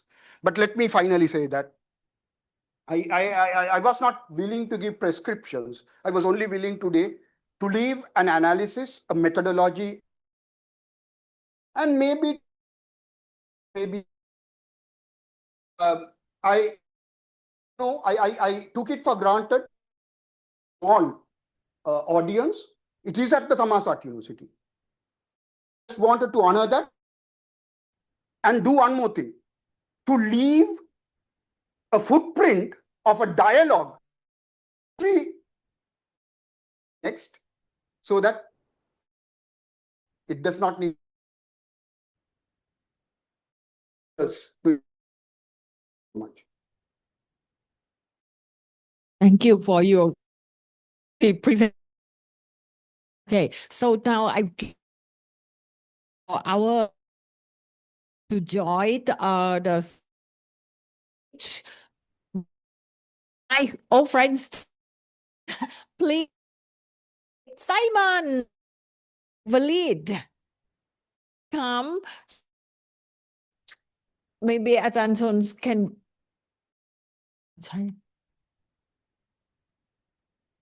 So we some kind of like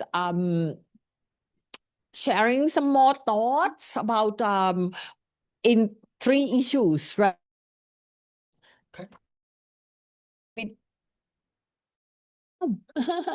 Of course. We can also talk.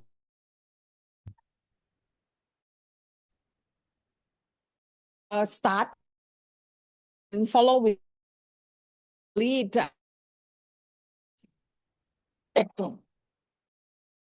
Leaving.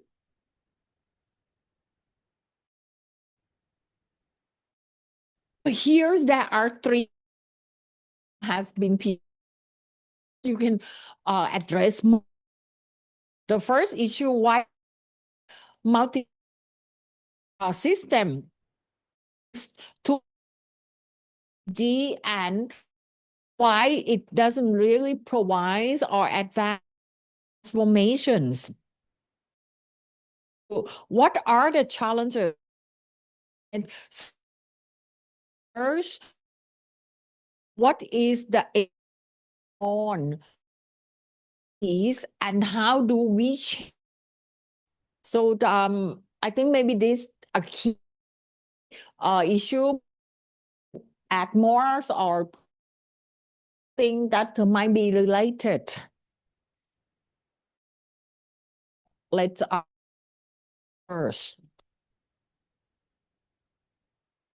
You after decade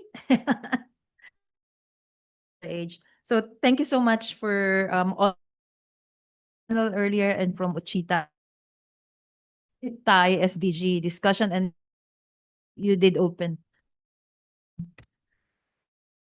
issues and also for further 2030 now, but that's not long. No. When I shoot the chip for a decade, that's some weeks.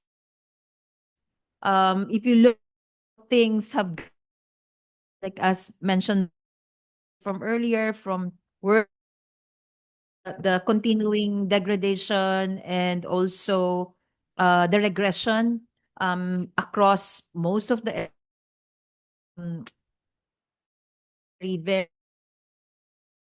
and from the discussion SDG 12 that actually started 12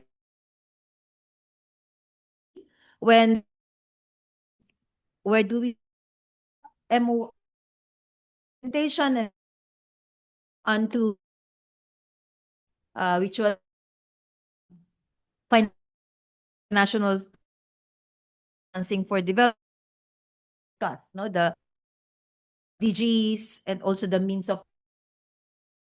So 2012 to 3 years, that really, of course, much of the discussions in to 20 just before the pandemic data and all this data that our esteemed speaker, she moved. So 4 years, we should have started a year ago or so. So I need to start this. I do hope that this does not get stuck in Thammasat. Like just looking back, like I was reflecting that, oh my God, like communities have to start preparing now. Of course, we have to always start the way forward by looking at where we are and where we were. So I think the questions that were posed for this panel are all very relevant. And I'm thinking on how do you really bring that to a level that is relevant to people's lives? Two terms that would make a difference in the gut, in the stomach. So like the issue of multilateralism, what went wrong and what will go worse.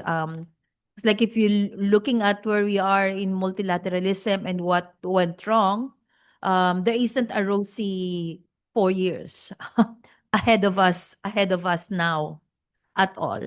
So I would not go into the doom that's awaiting the United Nations and how it contributed to its destruction. Yeah, I think we have to put that on the table. It's not all external factors. It's not all Trump.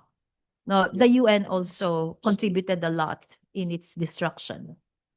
So not happy to see that. We all definitely have to work towards saving what we can for a better world, as Uchita mentioned. But I'd like to emphasize, the very important thing, a very important task for civil society in this working for multilateralism, rebuilding multilateralism to a better world is what was mentioned also earlier, that we need to be on the table. We need to be in the table, not around the table. No, I think the participation of civil society being in the table is non-negotiable. Like it's so sad to see that some of us actually in the desperation of being in the room actually just satisfied ourselves to being servers in the table or picking up crumbs from the table, which is so bad. Like that's I could see that. Like wow, like just waiting for whatever crumbs fall from the table. That's not being in the table. You have to be in the table.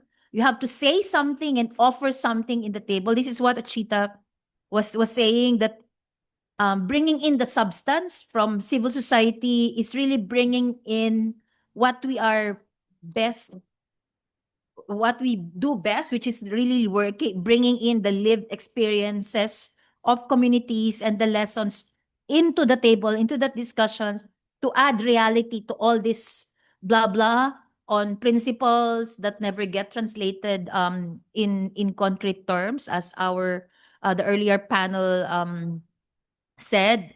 And I think the tragedy of how some of us have gone to accept crumbs falling and just being in the room do different things is because there's also a lot of detachment and dissociation from among civil society that work at the global level with the reality.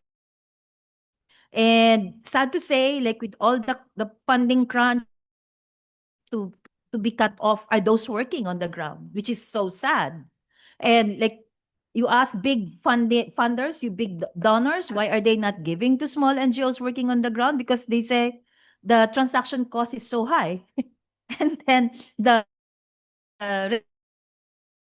what, like in terms of their big parameters. So I think we have to change that in order to bring in the table those who matter, those who work on the ground, those who have direct and concrete connection with the lived experiences of people on the ground, not those who are working in the stratosphere in New York. At the least, that stratosphere, as far as I'm concerned, like how far it is. So as Mark Carney said in that famous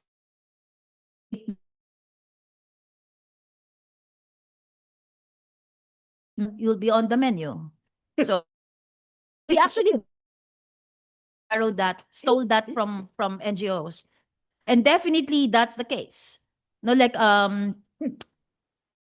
desperate situation, we just content ourselves. Like these futures are on the menu because we're not in the table. We're just hovering in the room, like pathetically, like accepting what will come out from the discussions in the table. I think that should stop. We should go back to the real meaning of participation and being part of the center of that discussion on multilateralism. I will not use the term used by Gutierrez on network multilateralism. The real meaning and gender beyond nature. Nations recognizing the power dynamic, the different or relation in the table. I think our the representative from social enterprises did say that, like partnership, very superficial word.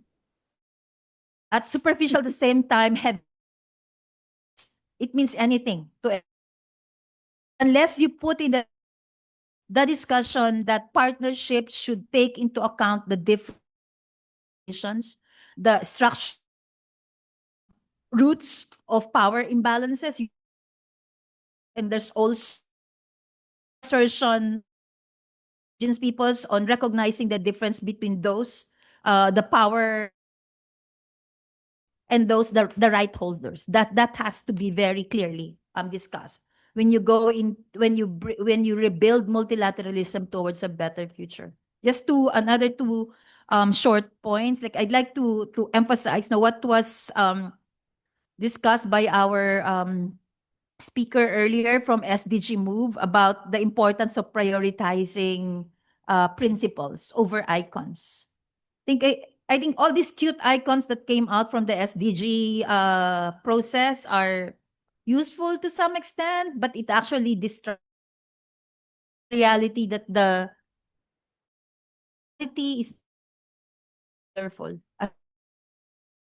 You know, like even the thing for people who don't know what traffic light is have so be really very brutal. The harsh reality of communities of people on the ground on the table, and not just be trapped by the colorful cute icons as you were discussing. Brings us to the past SDG, the time indicate data came into be, the down ideas that were brought into, that were grabbed hook, line, and sinker by NGOs, also by the UN. Like all this obsession about AI, AI is just so pathetic. You know, like it actually, what you're saying, prioritizing principles. Where is inclusiveness? Where is not just this is another that if you are G2, then you have ticked the is no, I think we have that thing about the principles in each, and also using that as a screen for each and every bright ideas that are brought onto the table is key. Otherwise, we will be reneging on our obligation, as Chita mentioned, that we have to be part of that discussion. What are the who defines? Like it's really super pathetic to discuss like, oh, AI here, AI there, without discussing environmental cost. That's the hidden trade-off of AI. No, hidden that they barely discuss. So who decides? Like it's the energy SDG 7. But who energy now? Like all the investments, hydro, solar, to build around those farms thermal and hydrothermal. There's a discussion about of Africa pipe goal, no, or increase education to what to and all that. It's all about data centers now. So to me, we are at the tail of the SDG implementation, and it's really hard. No, it's hard reflection that we have learned so little. And actually, I think starting from that brutal reflection, I think we would be in a better place to go beyond 2030 if we start brutally on how bad we have in SDG, regard red, green, yellow lights icon. So I think that's the forward, and it would be good to really bring in those who are not in the table, right? The table as we now and beyond. Yeah. I feel honored to be with well, all the things that have happened out of here in the past. I'm sure you can. Oh, sorry about that.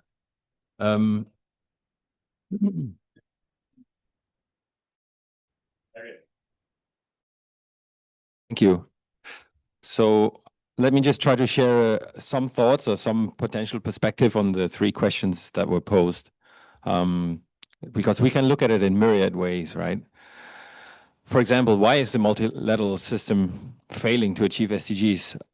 The thoughts that came to my mind were like, I think that is a misplaced responsibility.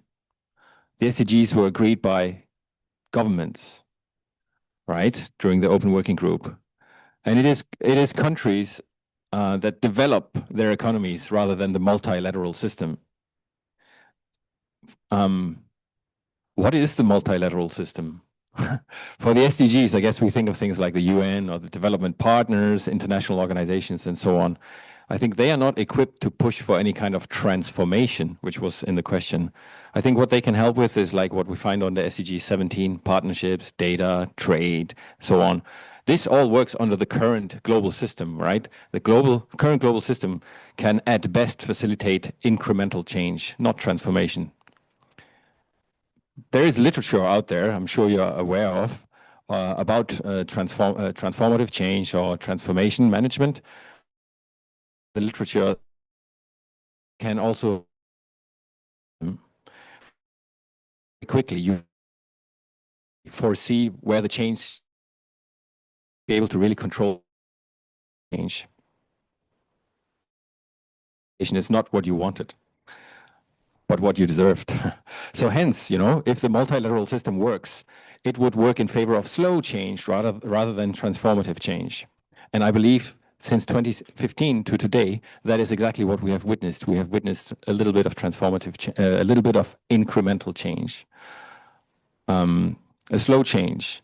We can certainly say today, now looking back, as Neth has pointed out, that change was not sufficient, is not sufficient to meet the 2030 agenda, the SDGs by 2030. Actually, this morning I thought, in 2014, when we saw the draft SDGs, did I think that those SDGs would be achievable by 2030? And today I said to myself, no, I can't have thought that. But maybe in 2014 I was so enthusiastic and positive, and I thought, yes, let's do it, right? So hindsight is always. Actually, this is the first time I'm wearing this SDGs pin. This is the first time I'm wearing it. I thought very apt for today's conversation, and I have a very ambivalent, shifting relationship with the SDGs. In 2015, I was very skeptical. And then later on, as I worked a lot with the SDGs, I thought, hey, wait a minute, it's the best thing we have currently. So let's embrace it and do what we can with it, use it to try to push for positive change, inclusive change, and so on. So certainly, okay, let me get back to, we are not there. But we can say change is not sufficient. But again, the fault in this perspective is that the fault lies with governments rather than the multilateral system. That is because the multilateral system was designed by countries, by governments. And in this case, those countries were or are not in favor of transformative change because the current status quo may be beneficial to them. And this links us to a bigger discussion about colonialism and post-colonialism. The second question, what are the challenges of climate sustainable future? You know, the main challenge is also buried inside the SDGs. That is the trade-offs and tensions between environmental protection and equitable economic development. Prosperity without leaving anyone behind. In the past, when global north countries developed, it was typical to grow the economy first, and then you clean up later as you had money enough and capacity increased, then you could clean up, right? Grow first, clean up later. But this style no longer works. We can see, like the planetary boundaries, that dirty economic growth has destroyed a lot of biodiversity, is causing global warming, upsets the ocean balance with too many nutrients, to just name a few of the planetary boundaries, to the point that the environment can no longer support the economy. Keep in mind that global, shall we call them ecosystem services or natural capital, whatever word we will, these days, positive. So the discourse is which may be positive, maybe be naive, I don't know. Services provided like flood mitigation, carbon cycle, water cycle, and all of this stuff has been estimated to be about $125 trillion annually in economic value. That is 1.5 the global economic output. That's a lot. I mean, money, just say money as a symbol of energy that is fungible and interchangeable, right? These services, including climate regulation, water supply, and so on, are critical for sustaining our well-being and economic growth. Well, this core enabler for economic growth is not doing well. So the challenge now becomes how to keep economic development and prosperity for everyone, but doing it in such a way that it allows us to reduce and adapt to the challenges we are facing, like climate change, pollution, inequality. That's a huge challenge, right? Huge challenge. And the SDGs were not built to tackle it because they were built inside the system. And I think, yes, we're seeing some progress, you know, growth of renewable energies, organic farming, job standards, again, but this is just incremental. And the question is this enough, or whether ultimately we will see some form of collapse? And there you have the transformation. So last point, I'm sorry to keep talking, but I have also a lot on my heart and mind. What is Agenda 2030, and after, how do we shape it? We don't, yes, but the world is so different, not to each other, who knows? But I'm very happy to see that this up, because when we remember 2011, 2012, there were several years when these things were discussed in order to get to the SDGs. So if this process or this conversation doesn't start, so I'm very happy to see that this conversation is starting now. And like Nath has said, and I'm sure speakers before me, is let's not just rush to something new, which is the tendency of man, right? We don't really like to evaluate whether we did well or we didn't do well, especially when we kind of know we didn't do so well. There's a great excitement to go to the next new thing, right? And to not learn the lessons from the former. I see that a lot also in my own life, by the way. I'm not just talking about other things.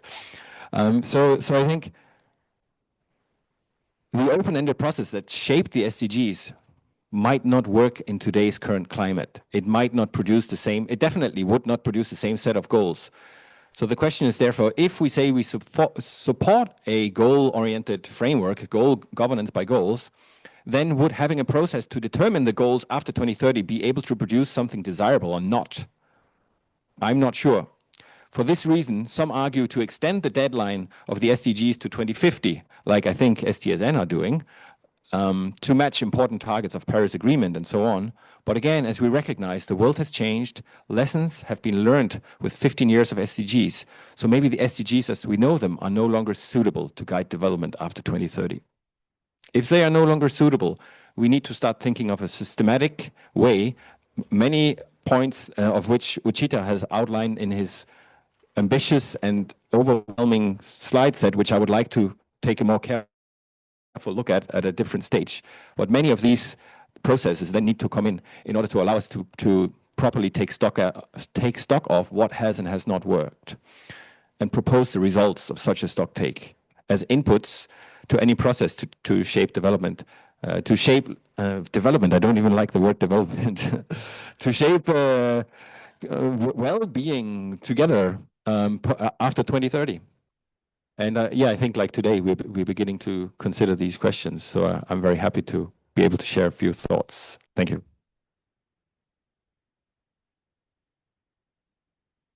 Thank you.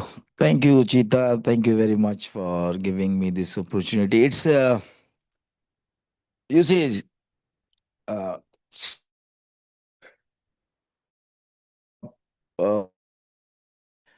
and epistemological, ideological, and very deep discussion, especially presentation by Uchita. I was thinking why I'm here. I'm a grassroots worker, and I don't understand these very complex concepts. And I prepare something to present. I was thinking I should talk or not even, but I will go as even the panel one was mentioning that not much, but if you go in the main, it shows and propagate a lot of progress been made. Even that, if is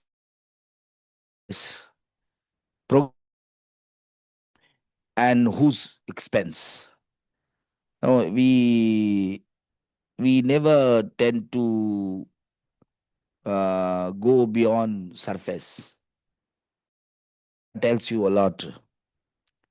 The global development present itself a universal, but we have this inclusive. But yeah, it continues to reproduce in it. I'm not. I was in the process of Rio Plus 20, starting from 2010, when it was in New York discussing, and then there. I was like, Simon, we have not thought that it will be achievable or not, when it's been designing and we were into that. But somehow, we grown the majority, and middle of the journey, I found it is structured to be like that, the outcome. The top 10% of the global population, largely in global north, are responsible for more than 50% of global carbon emission. At the same time, SDG linked green market and projected to generate around 12 trillion in corporate profit by 2030. So while the targets are achievable by 2062, if the current pace will continue, the recent SDG progress report mentioned. But 12 trillion corporate profit is guaranteed. This tells us something critical. Sustainability has become profitable, necessarily equitable. Consider, and many Milner's power electric vehicle marketed primarily on consumer in Europe and North America, as Nat and many others speakers since in recent past has been talking about AI and rare earth metal, which largely and used by the global north, especially the North America and the Europe. But countries like Congo and they are minor, and in Pakistan, in Balochistan, where the recordic reserves are there, and all that reserve been dispossessed by US, Saudi, and Canadian companies. And the minor are in a very unsafe conditions, and the local economy been depriving day by day Pakistani economy, like in other part of the world. Meanwhile, countries in global south pay roughly 400 billion annually in debt servicing. In Ghana and Zambia, austerity measures linked to international financial institutions have constrained public health and social spending. In Pakistan, debt obligation often take priority over climate adaptation and social production. So while the language of sustainable development emphasis partnership and structure of system remain destructive. And who bears the cost? Over 1.2 billion people still live in extreme poverty. Women in the global south perform 2.5 times more unpaid care work than men. Yet policies rarely redistribute this burden. So I can read all that what I have written, but going to forward, why is critical to assess more? Why this become historical, this stage, even though less participants, but this moment is very important and critical, since we are in a juncture where we see the storm is coming to us and we are not prepared for that. And this is one of the initiative where we are discussing that. As Uchita mentioned, we have been sitting together in one of the other forum, and we are more or less doing the same thing, but in a different manner. But we need, and we are discussing about this, the crisis of multilateralism. It's, it's not a sudden collapse, but a slow erosion driven by resurgent nationalism, great power, rivalry, and strategic, as Nat mentioned, paralysis of institutions like United Nations and weakened dispute settlement of World Trade Organization. Major power increasingly bypass collective framework in favor of unilateral sanctions. You can see now how the great man is roaming around. Make it. So what are the way forward for people like us, who are grounded? I represent Pharma major group, Pharma constituency, and who are more grassroots political worker. For us is first is people-centered governance. Development must be rooted in participatory democracy and local self-determination, not corporate lobbying or technocratic management. Whatever you do, this mapping and all that exercise, I need this. I need this. Democratic democracy and self-determination. Not second, ecological justice. Nature must be treated as a living system with limits, not a resource. Agriculture, common diversity must guide the policy. Third, is only in we must question growth-centered model and instead strengthen solidarity economics, cooperatives, and resource sovereignty. It was not about rejecting development, but redefining beyond GDP and profit and growth model. So for us, pillar of transformation is our economic regeneration, political reform, social justice, ecological sustainability, technology and knowledge, which is supporting open source innovation and community-based science rather than monopolized technological system. and we have some evidences of that, no, and we can achieve to that. The agenda beyond 2030 is not a neutral technical process. It's a political struggle over power, resources, and meaning of development itself. So if then we didn't have that imagination of development, we can now give meaning to the meaning of the development. We can either deepen green capitalism, where market expand under the banner of sustainability, or we can build transformative alternative roots rooted in justice.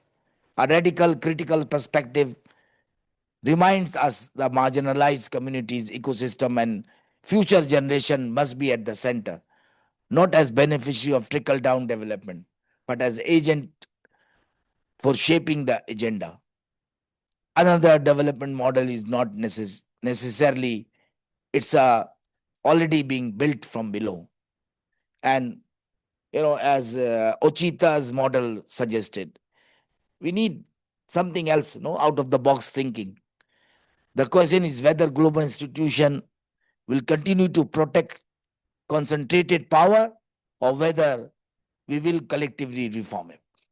So it's our duty to assert our rights and design our own development model. Thank you very much. Thank you, all the panelists. It's a big questions now. How, right? How are we gonna move on? Because it look like there's some key issues that we really know. But the point is it's not like nothing new. It's nothing new, right? So okay, there is some kind of comments and then some thoughts from the people in the Zoom. Okay, I'm gonna let Kun Rương Ravi, she's come from gender point of view, to share her thought. Okay. Hello, สวัสดีค่ะ Good noon. I'm sorry, I didn't open my what is it? Okay, I gonna usually the voice is okay, right? Can you hear me well? Okay, thank you. Okay, it's very interesting and very fantastic about all of your presentation. It's really opened up my thought, my opinion, and my eyes about like all the theoretical levels of this climate change.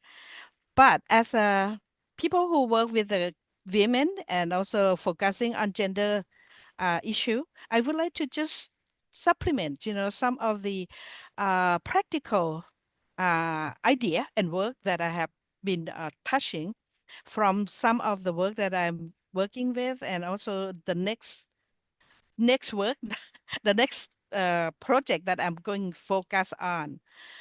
Okay, number one, I would like to have the additional point of view about the first session about localization and using the local development perspective, something like that.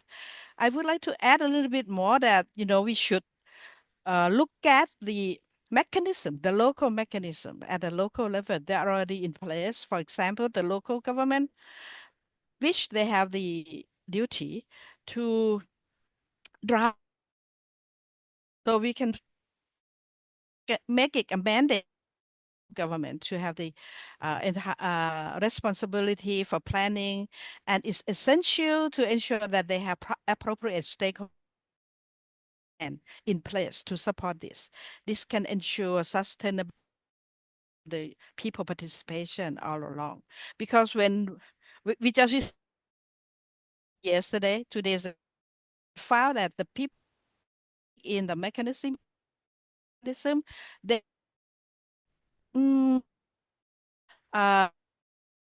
less than itself. I would like to mention about is the mutual agreement. See, government agency and the executive and legislative branch of the country. I like to link to the domestic, landscape a little bit. That to maintain the balance investment between mitigation, adaptation, and resilience. For example, we just visit some of the the doctor, like local doctor, become a medicine alternative medicine doctor, and there's the big problems over there Cohort. is, I'm sorry, okay, the concept of promoting herbal medicine, why the local community are so eager to promote it, but the medical profession may oppose it due to the potential conflict of interest. So this is must link to the policy at the higher level. It should be a national, discussion about this one. So because I work with the Gender and Development Research Institute and also provide care services for victims and survival of gender-based violence, I would like to continue from Dr. Anak said about the demographic challenge of Thailand, where we now have a very low birth rate, right? I would like to propose that when we're talking about the economic engines in Thailand, this is linked to Thailand now, because many political parties talking about the economic engine, blah, blah, blah. But now I would like to propose that they should have the gender perspective in the context of, I would like to, the green jobs, like another engine about green jobs. 3 C's, number one is care economy. Number two is craft product that women have done pretty good. Care economy is kind of a job. The gender roles attached to that, and the creative jobs that the 3C green job produce a very low carbon emission, like care economy, care work, never produce. I don't think they produce any carbon monoxide on this. Okay, this is to introduce the new idea that women should have flexibility to earn income because become new engine that we can boost the GDP and create more jobs for women as well. So this is kind of a practical level that I would like to supplement because I just came from the field and this is the thing that I just learned from a few days ago. Thank you. I appreciate Thank all you, the Khun Dongnup. presentation. Yeah, I appreciate all the presentation and would like to have the slides that you present ข also. อบคุณค่ะอ่าฮะ อาจารย์ชน do you like to share the ideas about when our panelists talk about these SDGs really created by kind of like the governance that focusing on government sectors and then the issue about priorities. This, I think, we for otherwise we just doing business. How are we going? How are we? All this, it's in a way. I mean, because SDG come from the multilateralism mechanism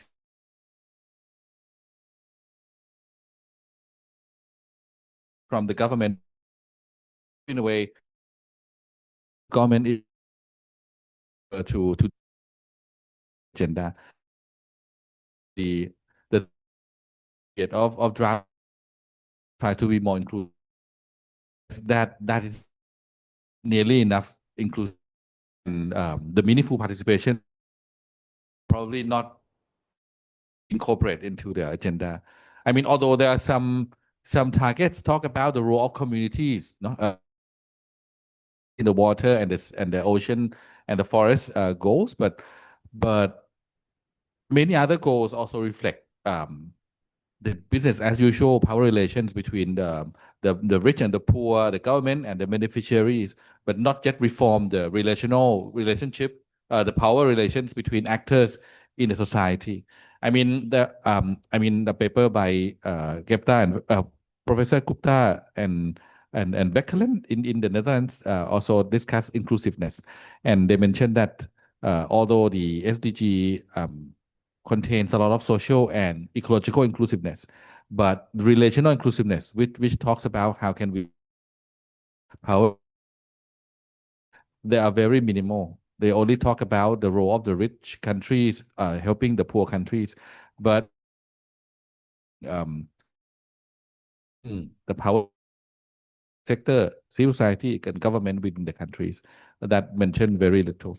And I have a class in sustainable development here at the faculty, and I asked the student to like analyze on targets of each goals, whether they have all aspect of inclusion.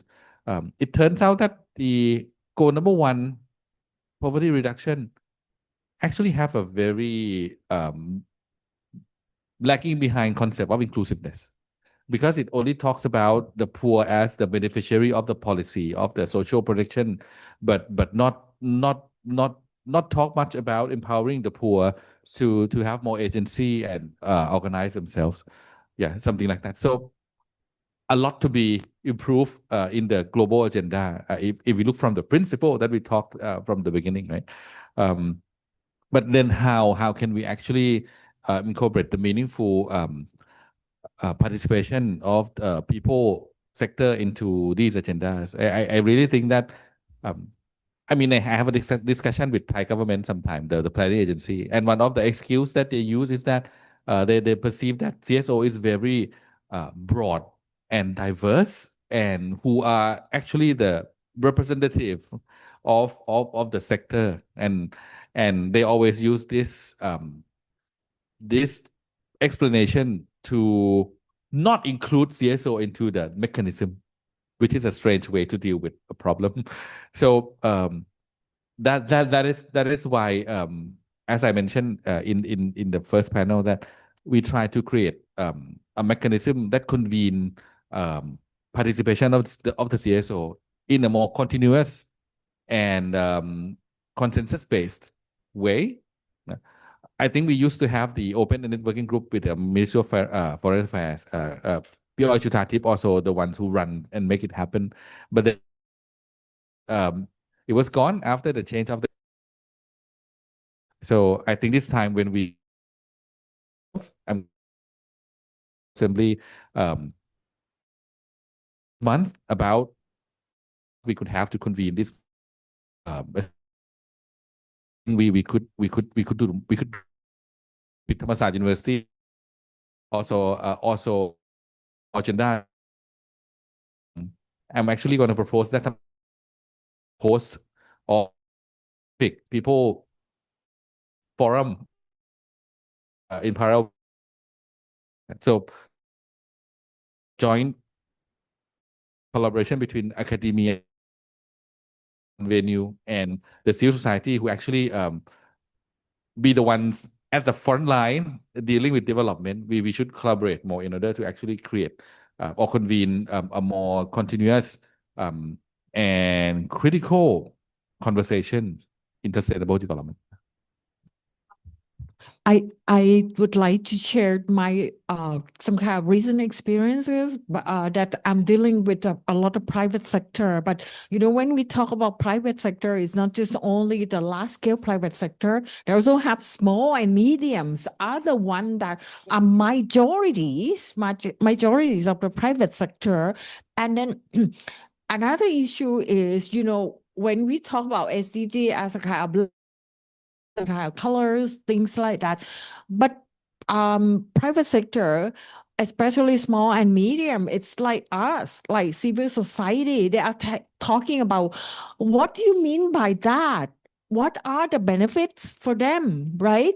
They also have to put the time, the efforts to do things change, and that are the one also suffers from this kind of like we can call it a kind of rip-off from the big firms or from the large firms too.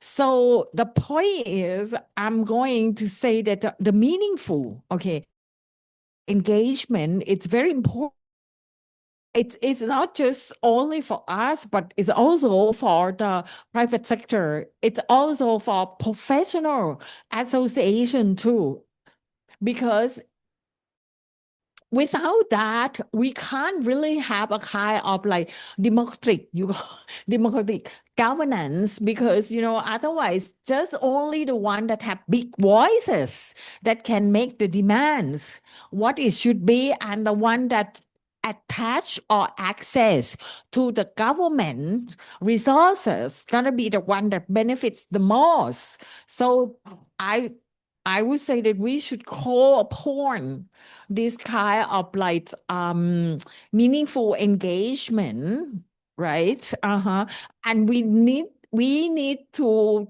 voice out that it should not be just like government focus or government centric model.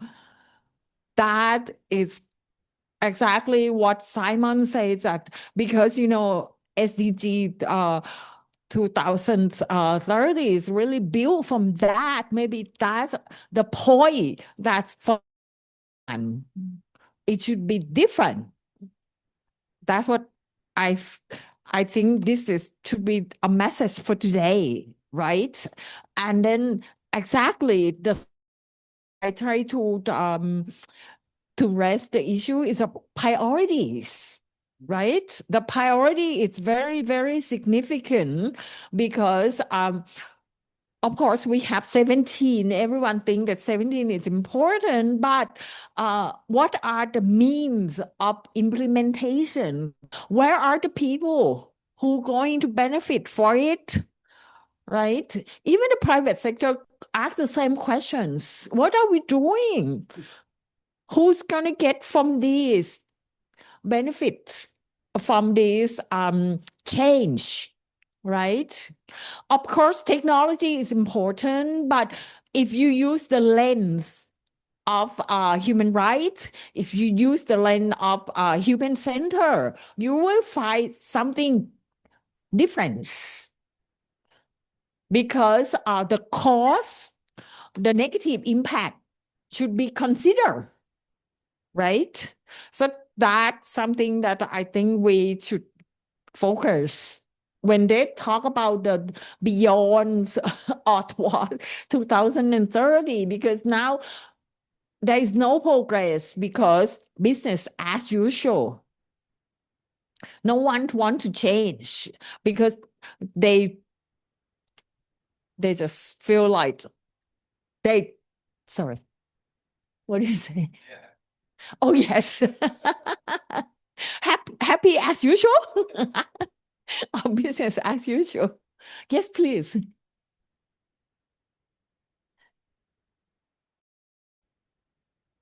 I mean, I don't a lot of agree with what has been said.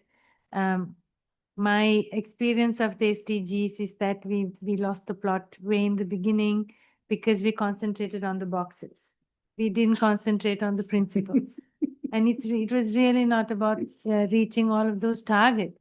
It was about changing the fundamentals of how things are done. So I really feel that we don't need something so extensive. We just need to concentrate much more on trying to get people to just accept the principles.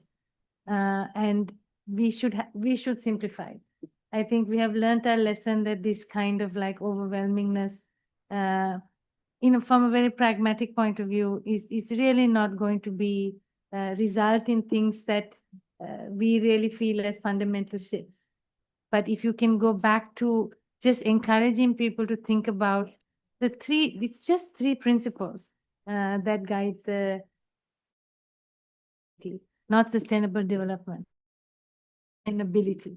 And if we able to work on, it should not be about and whatever, how much of to minimizing stress environment, how making economies that work. So I think the kind of indicators we need to, that's really what we are saying today, is to are not at the conversation. You have to take and try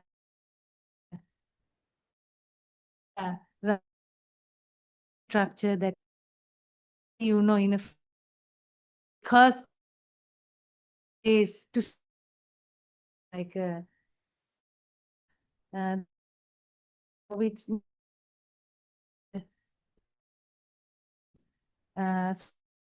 back to a level. In my career, I work election. All is beautiful.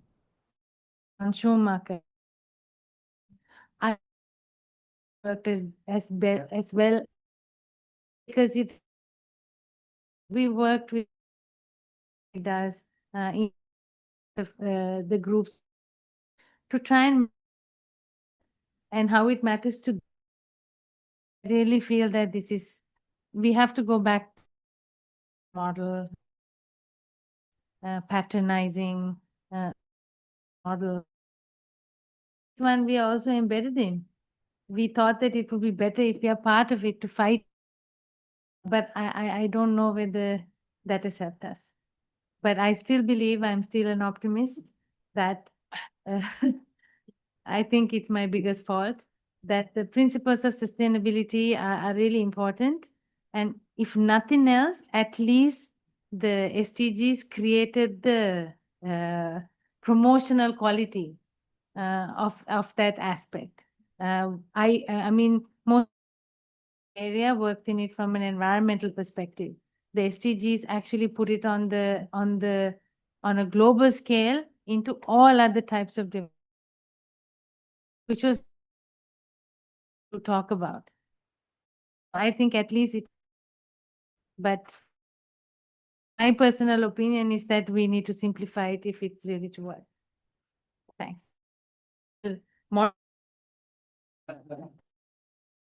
I feel it needs to be simple, tangible, something that is what people really need. Thanks. Before closing. If no further comments or any last thought, we're gonna close the sessions, right? And then there's something that every room they can send the and then we can share further idea our own, right? Okay. I'll give applause to Uchita to say the last few words and then anything that we can do together. Yeah. Thank you. Thank you. I didn't say this. Let me start by saying my entry to multilateralism was in 1991 when somebody told me the first Earth Summit is going to be convened. And what we did was a citizens report for the first time in Sri Lanka, in the world, the only one that came to Rio 1992. We went from village to village to village. We didn't have money. I was given 40,000 rupees. I don't know what even it at that time was. We slept in temples. We would ring the bell and convene the community. We would go and sleep in different people's homes and collected what would be construed as voices. The wisdom that we gathered started snowballing. We created organizations which were maybe dozens into hundreds through that process, which became a large environmental movement. Today, we don't have an environmental movement. We have organizations. Fragmented, isolated, running after funding, cutting each other's throats, and then trying to talk big about changing the world and multilateralism, right? I wrote down small is beautiful when you said, I'm telling you how many people have even not touched that book. There was an intern, a guy from Jaffna, I don't know whether you'll know, the war-stricken, who was sent to me from the Jaffna University. He wanted to give up his degree. He's going to do engineering final, wants to get into environmental. I gave him a copy of the book, read first. Now, Simon, whether SDGs go to 2050, 2030, let's look at what was left as a landscape of Agenda 21 and the Rio principles. You don't leave them. That is what the principles we are talking about comes from a far different place. 1972, then the Brundtland Commission, all of the tracking brings us. The sad part to what you said was, and I normally make my louder, before idolize and you remember we were in this room in Bonn, locked, discussing what they said of us. After that, I don't think it's a church, started talking about how this is going to fail, designed to fail. Nothing scientific about the SDGs. These are very weak, politically negotiated outcomes by diplomats coming from somewhere, not even the politicians know. No science was involved in it. 2 years later, there was an indicator framework. Now, do we throw all of that out of the window? Absolutely not. Do we take all in the whole bloody spirit that it screwed? No. To me, it needs to go back to people's movements. Now, people's movements are not only when you shout in the farmland or the fisheries harbor or no. Scientific community gets convened. But do they shout anymore? Do they convene anymore? Now, I'm trying to do that with the Sri Lanka Association for the Advancements on Science. I'm not a scientist. But we have to bring everybody in. The private sector, Chutatip, is not the big industries alone. There's a large amount of micro enterprises, small enterprises that get swallowed in the chain. And they have at least 80-90% of the economy. Right? And what do they call them? We call them business. And then their footprint is nothing. They are greener than most of us as consumers. Going forward, Beyond 2030 partnership is very important. Beyond 2030 partnership must be driven by more meaningful engagement, more meaningful strengthening, more meaningful research, not just data to produce justifications. Now, that does not come from statistical agencies. It does not come only from science and whatever. It comes from all nooks and corners. And finally, the big question of resources, money.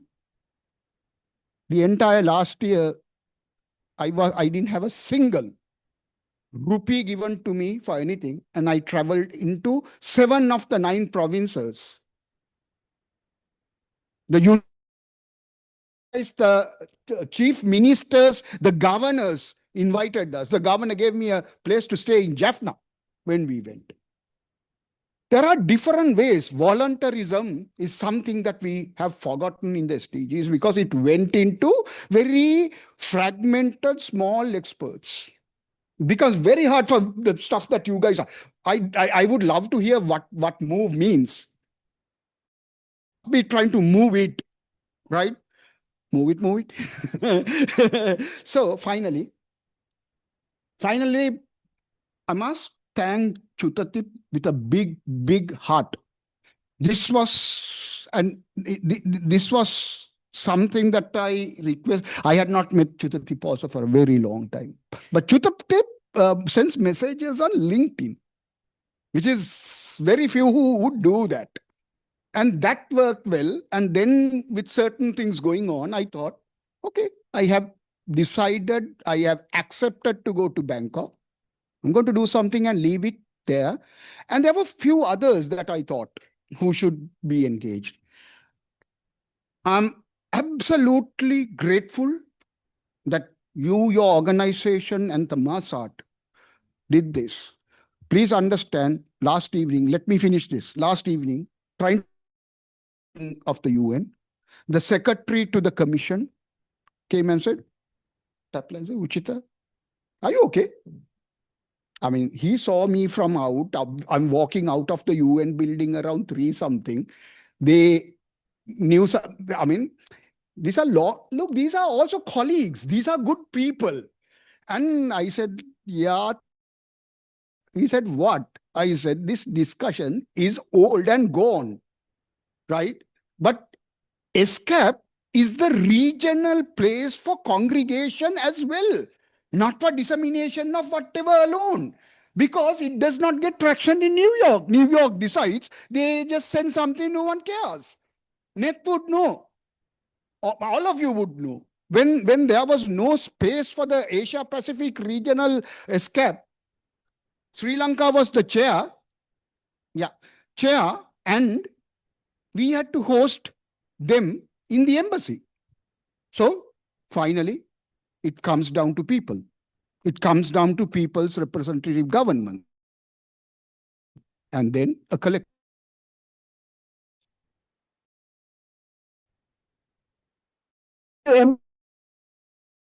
In the have a group is to make all right. Minutes Sorry.